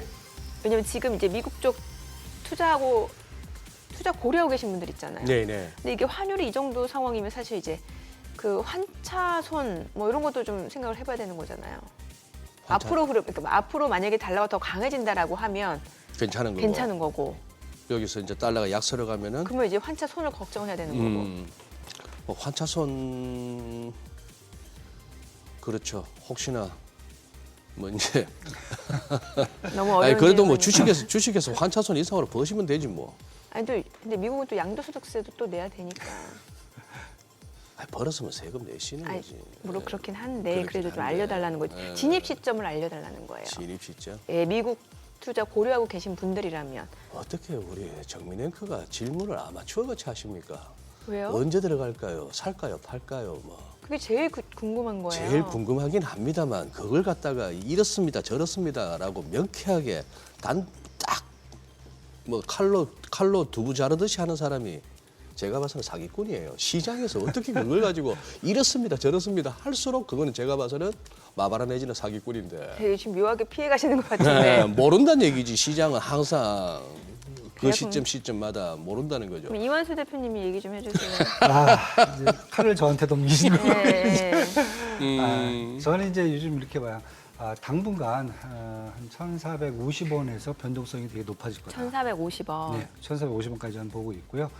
첫 번째가 일단 달러 강세가 일단은 당분간 멈출 것 같지는 않아요. 예, 전반적으로 아직 이제 그 트럼프 행정부에 대한 기대감이 크다 보니까 달러 강세가 좀 계속 유지가 될 수 있을 것 같고요. 그다음에 최근에 또 그래도 이스라엘하고 좀 이렇게 좀 많은 헤즈볼라가 좀 이렇게 좀 휴전하면서 좀 여기가 좀 시끄럽지 않고 좀 평온해지겠다 생각했는데 갑자기 또 이스라엘이 또 이제 그 시리아 또 공습을 하면서 또 이란하고 또 대척감이 다시 또 예, 생기고 그랬죠. 그러다 보니까 전반적으로 달러 강세는 밀리지가 않을 것 같아요. 첫 번째가 이거고요. 두 번째는 그렇다고 보면 사실 이제 국내 펀더멘탈이 좋으면은 이제 원화가 강세로 움직일 수 있는 여지는 커요. 왜냐하면 이번 정치적 리스크도 좀 있었지만은 원화가 지금 외환보유고 한 4,200억 달러 정도가 되거든요. 예. 이 정도면은 지금 이제 환율 방어를 한다고 지금 한은이 들어와 있는데 네. 제가 봤을 때는 잘못하다가는 다 털릴 수도 있어요. 지금 느낌이. 그래서 이제 한은이 어느 정도 이제 이 환율대를 보면서 계속 개입을 할 거다 저는 보고 있고요. 여기서 한 400억 달러 이상 쓰게 되면 힘들어요. 제가 봤을 때는. 예, 그래서 한 1,450원 정도까지는 한은이 열어주지 않겠느냐. 이렇게 지금 보여지고 있고요. 그런데 이 국내 어떤 펀더멘탈 이게 환율이라는 게 사실 단기적으로는 금리라든지 아니 외환 보이고 이런 부분 갖고 이제 평가가 되는데 장기적으로 보면 양국 간의 이제 경기 펀더멘탈이거든요. 네, 네. 근데 국내 펀더멘탈이 너무 안 좋아요. 제가 계속 말씀드리지만은 그러다 보니까 그러니까요. 외국인들이 주식도 계속 팔게 되잖아요. 팔고 나가게 되면 계속 원화가 또 약세로 가게 되고 계속 이게 반복 사이클이 가기 때문에 당장 저는 원화가 강세로 갈 수 있는 지금 모멘텀은 눈에 안 보여요, 솔직히. 그래서 저는 일단은 시장이 이제 외국인들이 매도세도 좀 멈춰야 되고 어느 정도 충분히 멈춰야 되고 그다음에 국내 이제 펀더멘탈이 조금 이제 호전된다는 게 지표를 조금씩 뭔가 좀 보여줘야 되거든요. 그게 돼야 원화가 강세로 갈 수 있는 이제 모멘텀을 갖지 않겠느냐. 어떤 분들이 이제 12월 18일 날 이제 미국이 이제 기준금리를 이제 내린다라고 했을 경우에 원화가 다시 좀 환율이 좀 떨어질 수 있지 않겠냐 이렇게 얘기하는데 제가 봤을 때 이제 그 변동성은 지금 거의 없어 보여요. 저희가 정치적 리스크가 지금 너무 크기 때문에. 네. 그다음에 18일 날 같은 날 19일이죠. 19일 날 일본은행도 지금 기준금리를 인상하겠다라고 했다가 또 지금 스탠스를 잠깐 좀 발 빼고 있어요. 네네. 엄청 혼난 것 같아요. 예. 지금 보니까.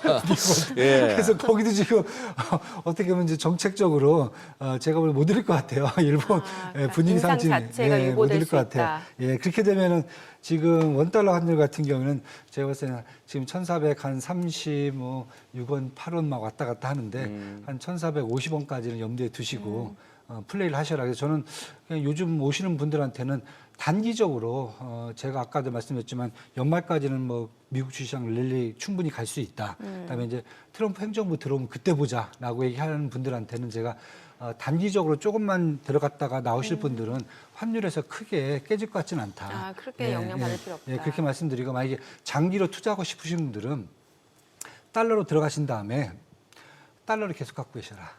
환전하지 말고 계속 달러로 이제 자산을 앞으로 꽤 오랫동안 갖고 하실 생각을 하셔라. 그거 갖다가 뭐 해외 송금도 좀 하시고 아니면 여행 갈 때 쓰시고 뭐 이런 식으로 그렇게 하셔라 이렇게 말씀을 드리고 있어요. 지금. 네. 어떻게 보면은 우리 뭐 최상목 부총리나 뭐 이창용 총재, 한은 총재 같은 분들 어떻게 보면 외환 당국에서 이렇게 정점을 이루는 그런 분들 입에서 이제는 1,400원대 환율을 가지고 위기감을 느끼보다 뉴노멀로 받아들이라 내지는 뭐 그럴 만한 상황이다라고 당국자들 입에서 그런 얘기가 나온다는 얘기는 여기서 이제 막 환율이 1,300원대 초반, 뭐 1,200원 이런 식으로 기대하기는 어려운 시절이 그렇죠. 네. 된 것 같긴 같습니다. 뭔가 모멘텀이 있어야 되는데 네. 지금 당장 보이는 모멘텀들이 없어요. 저희가 수출도 네. 이제 네. 관세에 맡겨갖고 미국 수출 비중이 또 많이 떨어질 것 같고 지금 그러니까요. 우리 자식들도 살아야 되고 우리 손자 대대손손 살아야 되는 나라니까 나라 망하면 안 된다 싶은 마음에서 시장을 저 참 평소에 삐딱하게 보다가 이번에 시장이 이렇게 힘내기를 굉장히 마음에 기대해 왔습니다만 대표님이 또 전국을 찌르시네요. 펀더멘털이나 우리 국민들의 어떤 체감 경기 그리고 어떤 국민 정서가 지금 연말인데도 이렇게 깔아앉은 적이 있나요? 없죠. 자고 나면 또 무슨 뉴스에서 어떤 소리가 나올지 모르겠고 그래서 뭐 저도 이제 안팎으로 다 예. 그러니까 볼 때 이제 이번에 정치 리스크가 터졌을 때 예. 사실 한은하고 이제 금감원하고 네. 뭐 기획재정부가 되게 발빠르게 증시 안정화 정책 그다음에 시장 안정화 정책을 이제 실시를 했어요. 네. 그게 사실 뭐 되게 컸죠. 커갖고 외신들이 그렇게 한국에 대해서 큰 매도세가 안 나오는 요인 중에 하나이긴 했는데 문제는 지금 이 정치 리스크가 계속 지속되고 펀더멘탈이 이 악화된 상태에서 계속 간다 그러면은 사실 금융 이 당국들도 버티기가 쉽지가 않아요.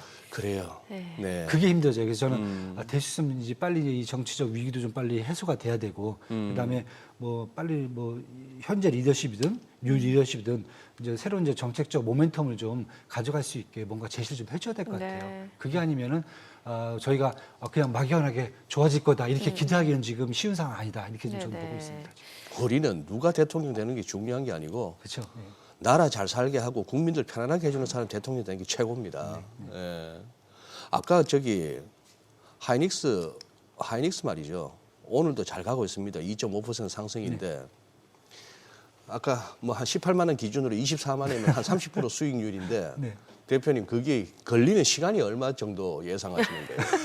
뭐 이제 별거 다 물어봅니다. 환율보다 더 심하신 것 글쎄. 같아요. 저보다 더한 질문을 그거 물어보신 뭐 것 같은데. 저거 뭐 한 두어 달 기다리면 가능한 저는 이제 1월 달 한 말쯤에 이제 SK 하이닉스 이제 그 4분기 실적까지 나오죠. 네. 2024년 실적 나오는데 그 정도까지 시간 걸리지 않겠느냐.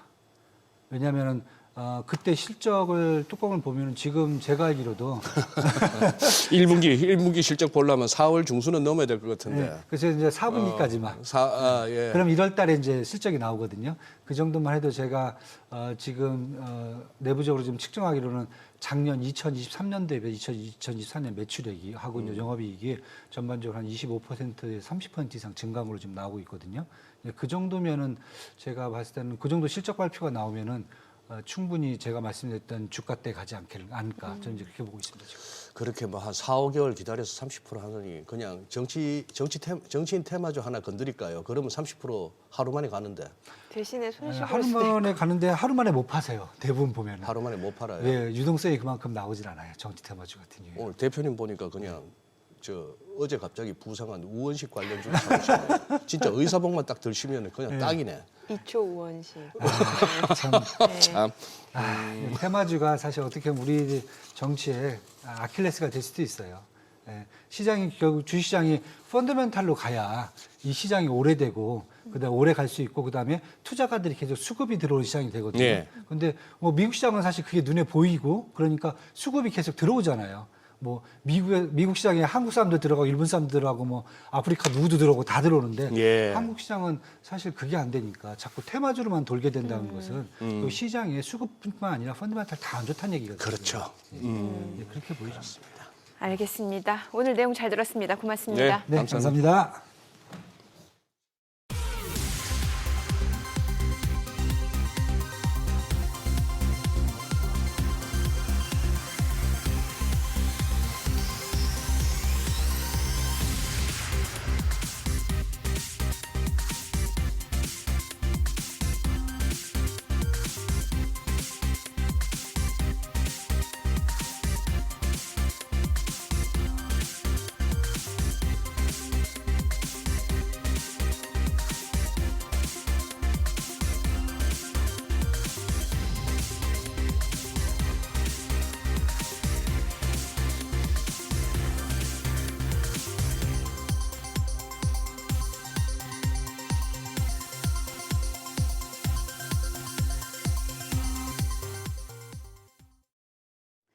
이 시각 시황입니다. 오늘 국내 증시 양지수가 저항 구간을 버티지 못하고 일제히 하락하고 있습니다. 코스피는 2,500선을 넘기지 못하고 지금 0.6% 약세입니다. 2,473선 지나가고 있고요. 코스닥 역시도 오늘은 하락합니다. 6거래일 만에 하락 전환된 모습인데요. 0.64% 약세로 693선 가리키고 있습니다. 수급 상황 보겠습니다. 유가증권 시장 외국인과 기관 메이저 수급 주체의 양 매도가 나옵니다. 외국인 오늘도 물량을 많이 빼내고 있습니다. 1,570억 원의 매도 우위 기록 중이고요. 기관 역시도 160억 원 팔자 포지션 취하고 있습니다. 오늘 개인만 홀로 1,682억 원 순매수하고 있습니다. 코스닥 시장도 흐름은 대동소이합니다. 외국인이 코스닥 시장에서도 393억 원의 팔자 포지션 취하고 있고요. 기관 역시도 금액은 적지만 64억 원의 매도 우위 기록 중입니다. 여기서도 개인만 홀로 591억 원 순매수하고 있습니다. 등락률 상하위 업종입니다. 오늘 전기 유틸리티, 식품, 그리고 교육 서비스 업종이 상승률 상위권에 위치해 있습니다. 반면에 해운과 전기, 장비, 비철금속 업종은 하락폭이 큰 것으로 집계됩니다. 그럼 시장을 주도하는 테마 종목별 시세 체크하겠습니다. 오늘 양자 암호 관련주가 강한 모습 보여줍니다. 최근 구글이 슈퍼컴퓨터가 14년 걸리는 문제를 단 5분 만에 푸는 양자 컴퓨터를 개발했다고 밝힌 이후에 관련주들이 계속해서 주목받고 있는데요. 간밤 뉴욕 증시에서 퀀텀 컴퓨팅과 아이온큐 등 양자 컴퓨터 관련주가 급등하자 오늘 국내 증시 관련주들 역시도 덩달아 뛰고 있습니다. ICTK가 12%대 상승세 보여주면서 거래가 7,770원이고요. 아이윈플러스는 이미 상한가 도달한 모습입니다.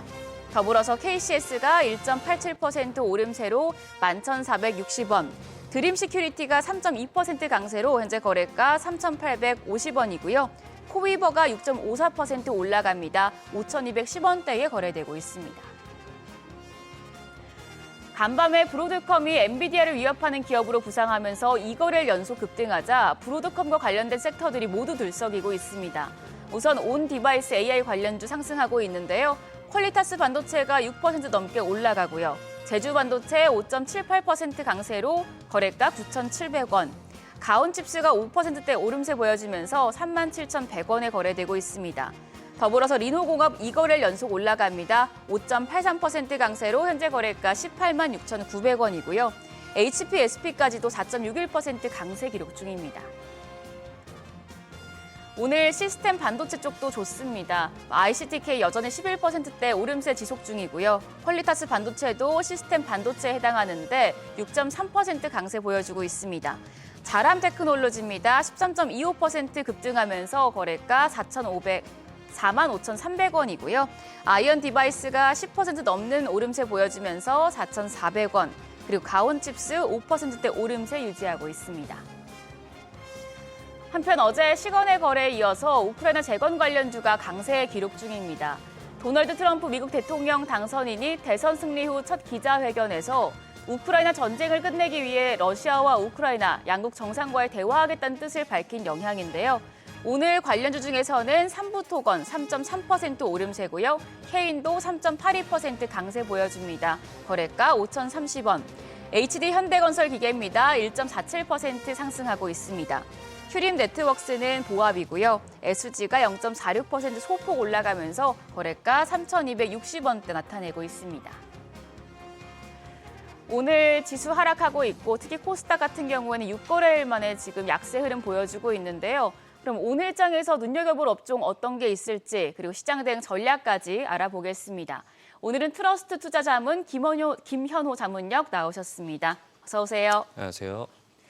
미국 대선 이후에 테슬라 주가가 급등세를 이어가고 있습니다. 더불어서 국내에서 미국산 대비 가격을 낮춘 모델을 판매하면서 판매량도 크게 늘었다고 하는데 앞으로의 전망 어떻게 보시나요? 네, 아무래도 트럼프 당선을이라는 이런 정책 수혜 기대감에 이제 테슬라가 사상 최고가를 경신을 하면서 앞으로 이런 사업 성장 모멘텀 계속해서 부각이 되고 있는 상황인데요. 특히 규제 완화의 혜택 기대감이 높은 이런 자율주행 서비스를 비롯해서 일론 머스크 CEO가 지난 2분기 컨퍼런스 콜에서 2025년 상반기부터 가격 경쟁력을 갖춘 모델을 선보이는 계획이 순조롭게 진행되고 있다는 발언을 했던 만큼 내년 주력 차종인 모델 Y의 보급형 라인업을 새로 선보일 것이라는 전망 속에 이런 경쟁사 대비해서 전기차 원가 절감 경쟁에서 앞서 나갈 것이다라는 이런 기대감도 같이 형성된 상황입니다. 이에 따라 이제 그간 시장 여파로 인해서 낙폭 과대를 보였던 국내 테슬라 관련 자율주행 및 자동차 부품주들 역시 저가 매수 유입에 따른 반등 흐름을 예상해 볼 수 있겠습니다. 네, 테슬라 관련주 굉장히 다양한데 테슬라 밸류체인 관련주 중에서는 어떤 종목 좋게 보시나요? 먼저 이제 특징주로 부각이 됐었던 퓨런티어를 말씀드리고 싶은데요. 퓨런티어는 자율주행차 센싱 카메라 공정 장비를 생산하면서 테슬라의 자율주행 차량용 카메라를 공급하는 기업이다 보시면 되겠습니다. 최근 자율주행 시장 개화에 따른 카메라 모듈 수주 기대감이 주가 상승 모멘텀으로 반영이 되면서 중장기 하락 추세가 상승 추세로 전환되는 흐름을 보이고 있기 때문에 앞으로 테슬라 로보택시 등의 이런 자율주행 관련 이슈에 따라 긍정적인 주가 흐름을 예상해 볼 수 있겠다 보시면 되겠고요. 그리고 이제 명신산업을 말씀드리고 싶은데요. 명신산업은 핫스탬핑 공법으로 이런 경량화시켜서 만든 제품을 자동차, 차체 부품 업체에 납품하는 것을 주요 사업으로 영위하는 기업이다 보시면 되겠는데 전체 매출의 약 70%가 테슬라 수주를 통해서 발생을 하고 있습니다. 전기차 캐즘 우려로 그간 중장기적인 하락세가 이어졌기 때문에 내년도 텍사스 이 공장이 가동될 경우에 현지 테슬라 기가팩토리에서 생산하는 사이버 트럭을 중심으로 부품 수주가 발생할 수 있기 때문에 앞으로 이런 실적 개선 기대에 따른 저가 매수 유입을 예상해 볼 수 있겠고요. 마지막으로 말씀드리고 싶은 종목은 HL 만도입니다. HL 만도는 제동장치나 이런 조향장치 등의 이런 자동차 부품을 전문적으로 생산하는 기업인데요. 테슬라에는 전자식 조향장치를 공급한 이력이 있습니다. 내년도 저가형 전기차 양산이 본격화됨에 따라서 동사의 전자 브레이크 등의 이런 자동차 부품 수주 확대에 따른 이런 실적 개선 기대감이 주가의 저가 매수 요인으로 작용할 수 있기 때문에 앞으로의 흐름을 주목할 필요가 있겠다 보시면 되겠고요. 테슬라 이런 관련주들을 좀 비롯해서 전반적인 자동차 부품주들이 트럼프 관세 리스크 여파로 인해서 단기 낙폭 과대를 보였었는데 관세 같은 경우는 아직 확정되지 않은 사항인 만큼 이런 과도한 우려가 주가에 선반영됐다는 측면에서 앞으로 이런 반발 매수 흐름을 주목해 볼 필요가 있겠습니다. 네, 그리고 우리 시장 지금 탄핵 소추안 가결 이후에 정치적인 불확실성은 조금 완화가 됐지만 오늘은 내리고 있습니다. 투자자분들 위해서 대응 전략까지 세워주시죠. 네, 아무래도 국내 증시가 최근에 이런 정치 리스크 여파로 인해서 좀 변동성이 계속되고 있습니다. 이제 탄핵 가결 이후에는 이런 정치 불확실성이 차츰 완화되어 가면서 관련 리스크로 인한 이런 시장 하방 압력 같은 경우에는 서서히 제한적일 것이다라고 보여지는데요. 이번 주에는 이제 19일 새벽 FOMC를 비롯해서 BOJ를 앞두고 있는 상황입니다. 주요국 금리 결정에 따라서 변화가 예상되는데 이번 FOMC에서 내년도 금리 점도표 변화 여부를 비롯해서 BOJ 금리 인상에 따른 이런 엔캐리 청산 우려 등이 글로벌 증시 현재 경계 요인으로 작용하고 있는 만큼 결과를 주시하면서 국내 증시 역시 좀 변동성을 보일 수 있겠는데요. 다만 이제 그간 국내 증시가 정치 리스크로 글로벌 증시 대비해서 국내 증시가 워낙에 좀 저조했던 측면에서 매크로 일정으로 좀 무게 중심이 이동이 될수록 그 정치 불확실성 축소와 함께 개별 기업들의 이런 펀더멘탈로 초점이 이동될 수 있기 때문에 이러한 측면에서 이런 저가 인식 개선 속에서 업종별 순환매가 나타날 가능성이 높다 보시면 되겠고요. 그렇기 때문에 최근 부상하고 있는 정치 테마주 등의 이런 테마주보다는 앞으로의 이런 실적 개선 기대감이 높은 낙폭과대 종목 중심으로 살펴가시는 것을 추천드리겠습니다. 네, 지금까지 업종과 대응 전략 알아봤습니다. 전문가님 오늘 말씀 고맙습니다.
급변하는 외환시장 상황 전문가와 함께 짚어보는 시간이죠. 오늘 미래에셋증권 민지 애널리스트 연결돼 있습니다. 안녕하세요.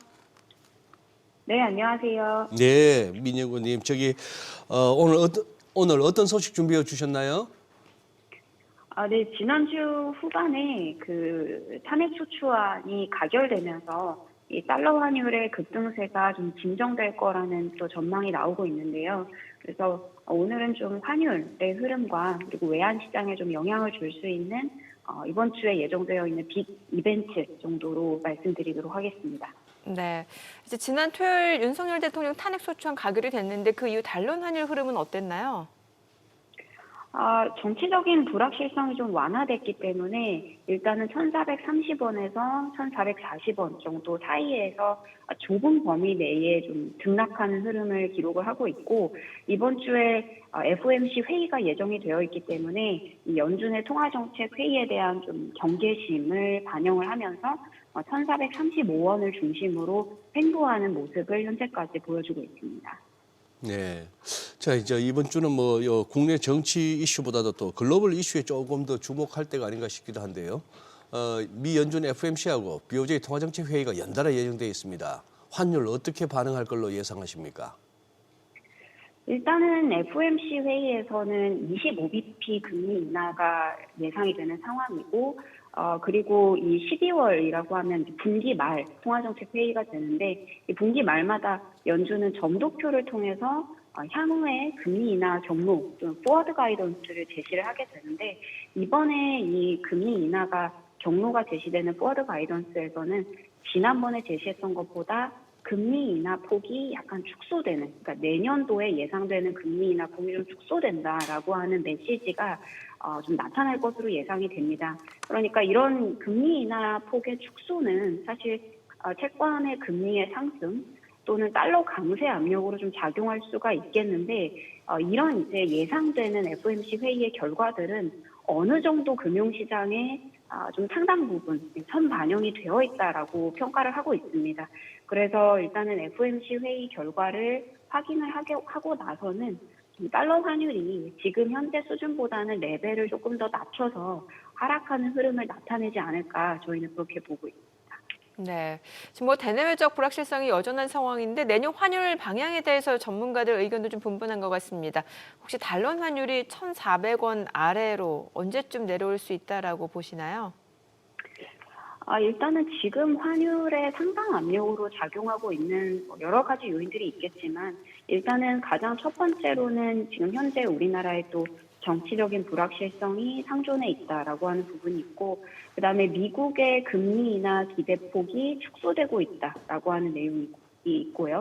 그리고 마지막으로 내년 초부터 시작되는 이 트럼프 2기 정부의 재정 정책에 대한 경계심 이런 부분들이 복합적으로 작용하면서 이 달러 환율의 상당 압력으로 작용을 하고 있는 것으로 보입니다. 근데 저희가 봤을 때는 일단 뭐 지난주 토요일에 이 정치적인 불확실성이 어느 정도는 완화되고 있다라고 생각을 하기 때문에 현재 금융시장도 대체로 안정적인 모습을 보이고 있다라고 보고 있고요.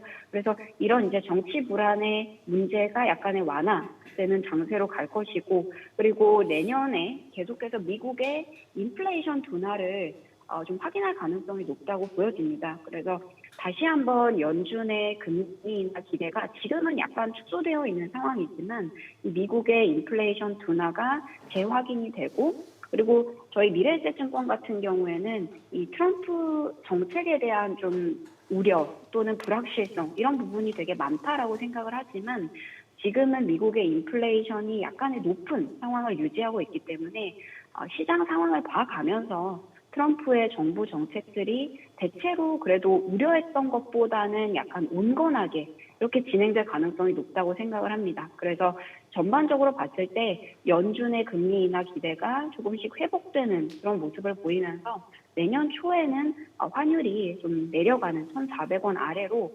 내년 1분기를 지나면 좀 그렇게 좀 확인이 되지 않을까 하는 생각을 갖고 있습니다. 예. 그렇게 전망하신다니 그나마 조금 다행스럽긴 합니다만 지금 좀 브라질 관련해서 좀 여쭤보겠습니다. 과연 우리가 이제 브라질하고 같은 반열에 신흥국에 서야 되는지 우리가 이제 어느 정도 선진국인지 네. 뭐 좀 애매해지긴 합니다만 아니 브라질은 최근 들어서 9월 11월 그리고 이번 달 25bp, 50bp, 100bp 해가지고 세 번에 걸쳐가지고 네. 이게 지금 엄청나게 금리를 올려서 지금 12.25%까지 왔습니다. 브라질 기준금리가. 이런데도 불구하고 브라질 헤알은 오히려 더 약세를 보이고 있어가지고 금리 인상으로도 브라질 헤알 약세를 못 막는 그 정도의 브라질인가 싶기도 한데 그럼 이 신흥국 대비 달러 그거는 내년에 어떻게 된다고 보십니까? 일단은 저희가 봤을 때 지금 원래 보통 달러화의 흐름을 저희가 경험적으로 살펴봤을 때 이 달러화는 글로벌 경기의 방향과 역행하는 흐름을 보통은 보입니다. 그래서 예를 들면 글로벌 경기가 대체로 둔화되는 사이클을 이어간다라고 한다면 자금이 좀 안전자산인 달러로 수요가 몰리기 때문에 달러가 조금 더 강세 압력을 받게 될 수 있다라는 것이죠. 반대로 글로벌 경기가 회복 국면에 들어가게 되면 달러화는 약간의 약세 압력으로 반전이 될 여지가 있습니다.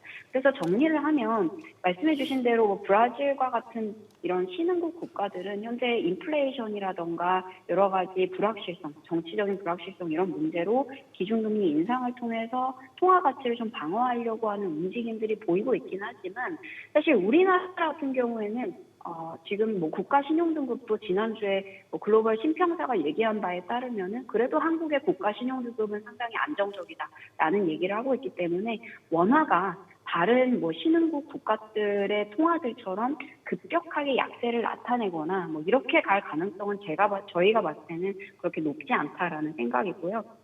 그리고 달러화는 지금은 현재 글로벌 경기가 미국을 포함해서 유럽, 일본, 그다음에 중국 이런 국가들이 대체로 경기가 둔화되는 국면에 위치해 있기 때문에 당분간은 달러화가 강세 압력이 조금 더 이어질 수는 있겠습니다만 하반기에 들어서면 결국에는 주요국 중앙은행들이 통화정책 기조를 완화적으로 가져가는, 즉 금리 인하의 효과가 누적되면서 경기가 대체로 반등하는 모습을 나타낼 것으로 보기 때문에 하반기에는 지금보다 훨씬 더 달러 강세 압력이 약화될 가능성이 높지 않을까 이런 생각을 하고 있습니다. 네, 오늘 내용 잘 들었습니다. 고맙습니다. 감사합니다. 네, 뉴욕 증시 이번 주 올해 마지막 FOMC를 앞두고 지금 나스닥은 사상 최고치를 기록하고 있고 다우는 좀 쉬어가고 있고요. 또 종목 쏠림 현상은 더 강해지는 것 같습니다. 네, 통화정책 관련 또 중앙은행 관련 슈퍼 위크라 불리는 이번 주인데요. 어떤 전략 갖고 대응하면 좋을지 키움증권 김성혁 미국 주식전략연구위원 모시고 짚어보겠습니다. 어서 오세요. 어서 오세요. 네, 안녕하세요. 예, 오랜만입니다. 자, 우리 김 의원님, 요즘은 우리 시청자분들이 그러실 것 같아요. 저기 앞부분에 증시 타임하고 뒷부분에 하우머니로 나눠지는데 국내 비중 줄이고 차라리 미국 얘기 많이 해달라 하시는 분들이 또 많이들 하시더라고 또. 제 옆에 분도 한국은 그냥 재워두고 미국으로 지금 발빠르게 움직이고 계셔. 그리고 이제 오늘 김 의원님이 좀 도움 말씀 많이 주셔야 되는데 벌써 산타랠리 기대감은 커요. 또 12월에 늘 좋았고 미국 통상적으로 이번에도 마찬가지로 보십니까? 산타랠리 기대감은 이제 11월부터 꾸준하게 말씀드려왔던 네. 부분이긴 한데 증시 자체의 분위기는 방향성은 위쪽일 거다. 다만 속도는 그전만큼 빠르진 않을 거다라는 말씀을 꾸준히 들어옵니다. 그래서 산타랠리가 이제 시작될 거다라고 하기에 사실 이미 증시는 꾸준하게 좋은 상황이에요. 이미 시작했던 것 같고. 네. 나스닥 같은 경우에는 이미 2만을 찍고 내려왔었고 그다음에 S&P 500 같은 경우에는 6,000포인트에 어느 정도 안착을 했고 네. 이제 새로운 레벨로 다시 한번 도약을 했다. 새로운 어떤 레벨 구간으로 진입했다라는 것 자체는 어떻게 보면은 이제 상단에 대한 저항선을 무너뜨렸다라고 저희가 또 볼 수 있기 때문에 산타랠리에 대한 기대감은 어느 정도 남아 있고 지금 미국 경제라든가 어떤 증시 상황에 어떤 악재가 크게 반영되어 있지 않잖아요. 트럼프의 당선 같은 경우를 호재로 좀 받아들이고 있는 상황이고 그것들이 꾸준하게 이어지고 있는 상황이기 때문에 아무래도 산타랠리에 대한 기대감은 시장에 좀 반영될 가능성이 높다. 다만 그 전에 상승률로 봤을 때는 그 정도의 상승폭이 나오지는 않을 거다 이렇게 보고 있습니다. 네. 네. 테슬라 좀 여쭤볼게요. 지금 463달러, 지금 웨드부시 댄 아이브스는 원래 좀 테슬라 좋게 봤고 이게 만약에 불장이 계속해서 이어진다라고 하면 650까지도 제시를 한 것 같은데 지금 미주에서는 515달러까지 목표 주가 주상향 조정이 좀 이어지고 있는데 테슬라의 질주가 언제까지 이어질 수 있을 거라고 보세요? 저희가 과거를 한번 생각해 봐야죠. 지금 460 정도인데 과거 2020년 1월부터 2021년 말까지 테슬라가 한 번 랠리를 받았거든요. 네. 그러면 대략 한 1년 한 11개월 정도 랠리를 받은 거잖아요. 지금 테슬라가 왜 주가가 가고 있느냐는 사실 누구나 알고 있습니다. 왜냐하면 일론 머스크라는 사람이 정보 효율부 수장이다. 그부터 네. 시작해서 ESS, 전기차, 그리고 최근에 테슬라의 호재는 이제 4분기 1주차 중국 전기차 판매량이 생각보다 호조를 보였다. 이런 이슈들이 꾸준하게 유입되고 있는데 그럼 이 테슬라가 언제까지 갈 거냐? 저는 지금 테슬라가 기업적으로의 가치도 상당히 좋지만 그걸 뛰어넘어서 정치적인 어떤 권력을 어느 정도 일론 머스크가 보유하고 있다는 게 의미가 네. 있다라고 보고 있습니다. 아무래도 정보 효율성부의 수장이다라는 거는 어떻게 보면 저희가 일론 머스크 입장에서 중국과 미국의 관계를 본인이 중간에서 조율할 수 있을 거다라는 기대감을 시장에 조금씩 심어주고 있는 상황인데 그 관점에서 봤을 때는 테슬라는 아직까지는 트럼프가 집권하는 어떤 그 기간 동안에는 상승 여력이 좀 남아있다라고 보고 있는 상황이고요. 그 다음에 그 테슬라의 유리한 어떤 정책 설정이라든가 기업 가치의 재고 같은 게 꾸준하게 저는 유입될 수 있을 거다라고 보고 있어서 아직까지는 고점이다. 그래서 테슬라의 어떤 상승세가 꺾일 거다라고 보기에는 조금 어렵고 물론 중간중간에 당연히 주춤하는 모습이 보일 수는 있겠죠. 2020년부터 2021년까지 테슬라 주가의 상승 흐름을 보면은 일반적으로 계속 상승한 건 아니었기 때문에 중간에 주춤하는 모습이 당연히 확인은 되겠지만 정책적으로, 정치적으로, 경제적으로 지금 어느 정도는 테슬라를 좀 뒷받침해주고 있다라는 관점에서 봤을 때 추가 상승 여력은 아직까지 남아있다라고 보고 있습니다. 그렇게 보신다. 그러면 지금 뭐 우리 참 발빠르게 움직이시는 우리 해외 투자하시는 우리 국내 투자분들 보면은 이렇게 진짜 뭐 팔란티아 테크로도 막 빨리 가고 하셨는데 그거는 아마 우리 정민 앵커가 여쭤볼 것 같고 저는 이게 궁금해요. 최근 들어서 이제 브로드컴이 이제 부상했지 않습니까? 요 브로드컴하고 여전히 우리 또 이른바 서학개미의 최애주 엔비디아하고 약간 이 다이버전스가 나타나고 있잖아요. 지금 좀 이렇게 전략을 제시해 주신다면은 특히 엔비디아 갖고 계신 분들이 요즘 고민이 크시던데. 뭐 우선 지금 엔비디아 같은 경우에는 최근 뭐 8거래일 중에 7거래일 연속 하락 뭐 이런 얘기도 나오고 우선 브로드컴과 엔비디아는 둘이 이제 표방하는 바가 좀 다릅니다. 브로드컴 같은 경우에는 둘 다 칩 메이커긴 하지만 브로드컴 거는 저희는 이제 흔히 ASIC라고 해가지고 맞춤형 반도체거든요. 맞춤형? 네, 맞습니다. 왜냐하면 예를 들어 메타라든가 뭐 마이크로소프트라든가 뭐 빅데이터를 이제 사용하기 위한 어떤 칩이라든가 각 본인들의 소프트웨어에 따라서 기능에 따라서 사실 설계되는 그리고 요구되어지는 칩의 능력은 다 조금씩 다를 수밖에 없습니다. 그래서 예를 들어 비트코인 채굴을 하기 위해서 설계돼야 되는 칩 같은 경우에는 맞춤형 반도체 칩이 훨씬 더 좋은 성능을 보이더라라는 얘기는 이전부터 계속 있어 왔어요.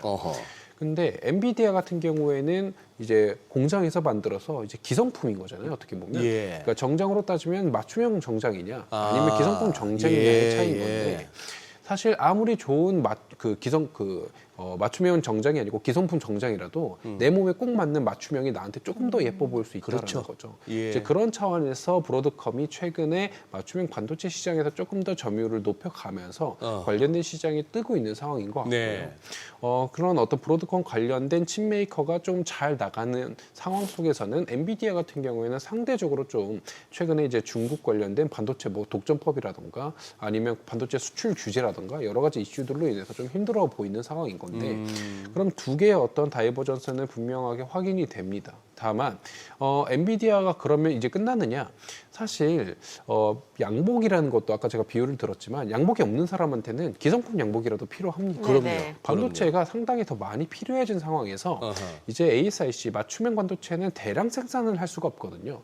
그리고 초기에 설정하는데 사실 많은 비용이 투자될 수밖에 없습니다. 나한테 맞는 옷이어야 되기 때문에 그래서 이런 맞춤형 반도체가 대량으로 생산되기는 좀 어렵다. 그러나 반도체가 필요한 곳은 아직 많다라고 보고 있고 이제 2025년 같은 경우에는 점차 소프트웨어 기업들이 본인들의 어떤 역량을 키울 수 있는 해다라고 보고 있는데 하드웨어에서 소프트웨어로 넘어가는 시점이다라고 보고 있거든요. 그러면 각 소프트웨어들이 이제부터 본인들이 기업의 규모와 상관없이 AI를 점차적으로 이용하기 시작할 거고 본인들의 데이터를 AI에 어떻게 녹일 수 있을까에 대한 고민을 하기 시작할 건데 그 과정에서 반도체가 많이 쓰일 수밖에 없고 그럼 그 반도체는 맞춤형보다는 아직까지는 기성품일 수가 있겠다라고 보고 있는 상황이라서 엔비디아가 잠시 주춤할 수는 있겠지만 이게 뭐 상승의 끝이다라고 보기에는 좀 어렵다라고 보고 있습니다. 네, 확실히 소프트웨어 기업들 주가가 많이 날아가는데 이제 대표적으로 뭐 소장님이 언급해 주셨던 팔란티어 테크 그게 올 초 1월 달에 보니까 $15 수준이었는데 지금 어느덧 $75를 넘어서서 지금 350% 넘게 주가가 폭등한 상황인데 이게 또 나스닥백에 편입이 돼요. 그러면 이제 12월 23일 개장 전부터 이제 바로 적용이 되는 거잖아요. 지금 뭐 수급적인 기대감도 있는 것 같고 얼마나 더 갈 수 있을지 궁금하거든요. 우선 팔란티어 같은 경우에는 올해 이제 잘 갔었던 이유는 당연히 지정학적 리스크로 인해서 좀 잘 갔던 상황이고요. 왜냐하면 팔란티어 같은 경우는 국방이랑 좀 이제 기관 같은 경우로 보면은 이제 국가기관이랑 계약을 하는 경우가 많고 이제 팔란티어는 데이터를 자체적으로 이제 어디서 제공하는 어떤 시스템이 아니고 어떤 툴을 제공해주면 그 툴을 바탕으로 너희가 알아서 빅데이터를 사용해라는 어떤 툴이기 때문에 데이터의 유출 가능성이 없다라는 장점으로 인해서 국방기관과의 어떤 공고한 계약 체계가 지금까지 이제 높게 평가를 받았던 건데 앞으로의 어떤 팔란티어의 상승 매력도는 사실 이런 어떤 국방기관, 그러니까 국가기관들보다는 민간 기업들과의 계약이 점차 늘어날 수 있을 거다라는 게 훨씬 더 높게 평가받는 이유 중에 하나고요. 네. 최근에 실적 발표에서도 팔란티어가 좋게 평가받았던 이유는 민간 기업의 어떤 마켓시어가 점차 늘어나고 있고 이제 기관들의 어떤 상승률보다 민간 기업을 타겟팅으로 한 게 점차 포커스가 늘어나고 있다라는 겁니다. 아까 말씀드렸듯 소프트웨어 기업들이 본인들의 데이터를 이용해서 본인들의 소프트웨어를 점차 만들려고 할 때 그럼 그걸 이용하려고 하는 툴이 결국은 뭐가 있느냐? 지금 기초적으로는 팔란티어의 빅데이터 분석 툴 같은 게 있거든요. 고담같이 지금 이미 나와 있는 시스템뿐만이 아니라 새로 맞춤형 관련 AI 빅데이터 솔루션을 제공해 줄 수 있는 기업이기 때문에 관련해서 저는 아직까지 상승 매력도가 있다라고 보고 있습니다. 제가 궁금했는데 우리 시청자분도 궁금하신가 봐요. 이렇게 올리셨는데 왜 이 지금 반도체주가 그동안 좀 조정을 거치고 나서 이제 다시 힘을 내는 와중에 유독히 AMD가 부진한 거는 무슨 이유가 있나요? 우선 뭐 AMD 같은 경우에는 사실 두 가지로 맞았죠. 이제 엔비디아 같은 경우가 상대적으로 잘 나가니까 예. AMD 상대적으로 좀 소외됐던 부분인 거고. 예. 그러고 나서 이제 그 엔비디아가 지금 좀 떨어지고 나니까 예. 떨어진 이유를 보니 아까 말씀드렸듯이 맞춤형 반도체 같은 경우가 사실 이제는 조금 더 트렌드 아니냐라는 기대가 들어오면서 그럼 사실 AMD도 그거에 같이 또 소외가 되고 있는 모습이거든요. 네. 어떻게 보면 2인자의 서름이다라고. 2인자의 서름. 네. 저 이거 빨리 여쭤보고 싶어요. 시간이 얼마 안 남아서 그 양자 컴퓨터. 왜냐면 이제 구글이 그 윌로우를 공개했잖아요. 이게 이제 초전도체 방식이고 지금 이제 미국에서 그 양자 컴퓨터 관련주가 아이온큐 이게 이온 트랩 방식이고 또 리게티 컴퓨팅이 있고 지금 퀀텀 컴퓨팅이 있고 뭐 지금 AI 다음 새로운 주도주가 양자 컴퓨터 관련주다라는 얘기 많잖아요. 어떻게 보세요? 우선 양자 컴퓨터는 뭐 그동안에 이제 비트가 아니고 큐비트를 사용해서 이제 예, 활용이 예. 되기 때문에 성능이 좋다라는 건데 이게 어떻게 상용화 될 것이냐는 아직까지 확실히 나온 바는 없습니다. 다만 기대감은 되게 높아진 상황이죠. 네. 그동안에는 뭐 10만 년이 걸릴 거를 5분 만에 풀어버린다라는 얘기가 있기 때문에 다만 저는 이 양자 컴퓨터 시장이 뜨면 이 관련된 상용화에 대한 산업도 물론 좋겠지만 우선은 저희가 보안 쪽을 좀 더 신경 써야 된다라는 보안. 얘기를 말씀을 우선 드리고 싶습니다. 왜냐하면 보안이라고 한다면 기존에 이제 비트코인 같은 경우에는 해시를 이용했고 네. 뭐 그동안에는 RES 시스템 같은 걸 많이 이용을 했는데 어허. 그게 이제 뭐 저희가 흔히 POW 그러니까 많은 그 시간을 투자해야만 풀 수 있는 문제 그리고 시간을 기반으로 저희가 암호를 만들었던 거거든요. 네. 근데 지금 양자 컴퓨터가 들어오면 그게 순식간에 해결된다라는 거기 때문에 그런 어떤 암호 관련된 그런 어떤 산업군이 조금 더 발전하고 조금 더 어떤 주목받을 필요가 있다라고 보고 있습니다. 보안이 뭐 포티넷 뭐 이런 쪽이요? 네, 맞습니다. 어. 네. 뭐 질문지에는 안 갔을 겁니다만 우리 또 김성일 위원 환도 보니까 이 FMC하고 BOJ 하고 나서 이거 달러 인덱스 107 우선 FMC하고 BOJ 나고 이후에는 BOJ 같은 경우가 저는 조금 더 중요하다고 봅니다. BOJ가 더 중요하다. 네, 왜냐하면 FMC는 뭐 금리 인하 확률 뿐만이 아니라 점도표 같은 게 조금 더 중요하겠죠. 예, 예. 그러나 점도표는 내년 6월, 이제 7월 이때까지 이제 중립금리 수준을 아직까지 타겟팅을 할 것 같고, 예. 그럼 BOJ가 이제 워딩을 어떻게 하느냐가 채권에 대한 어떤 미 국채에 대한 슈팅 또는 하락을 결정지을 텐데, 저는 개인적으로 BOJ는 이번 이제 결정으로 인해서 환율은 조금 오를 수 있을 거다라고 보고 있습니다. 달러인 환율이 오른다. 맞습니다. 네. 그래요. 오늘 내용 잘 들었습니다. 네, 고맙습니다. 고맙습니다. 감사합니다. 오늘 좀 수급적으로 아쉬운 감이 있네요. 외국인이 여전히 좀 매도를 나타내고 있고 특히 지금 코스피에서 2천억 원 넘게 좀 매도를 나타내 보니까 시장 자체 상승에 좀 제한이 걸리는 모습이죠. 네, 그러네요. 한 20분 전에 찍었던 그게 오늘 네. 장중 저점이었으면 또 주중 저점이었으면 하는 기대를 가져봅니다. 그렇게 뭐 패닉장은 아니에요. 이제는. 네. 저희 방송 중에 전해드린 내용과 관련해서 모든 투자 판단의 책임은 투자자분들께 있다는 점 알려드립니다. 네, 세상의 모든 돈 되는 정보 재테크 노하우 모닝쇼 오늘은 여기서 인사드리겠습니다. 여러분의 모든 경제 SBS 비즈가 함께하겠습니다. 저희는 내일 오전 8시에 찾아뵙겠습니다. 고맙습니다.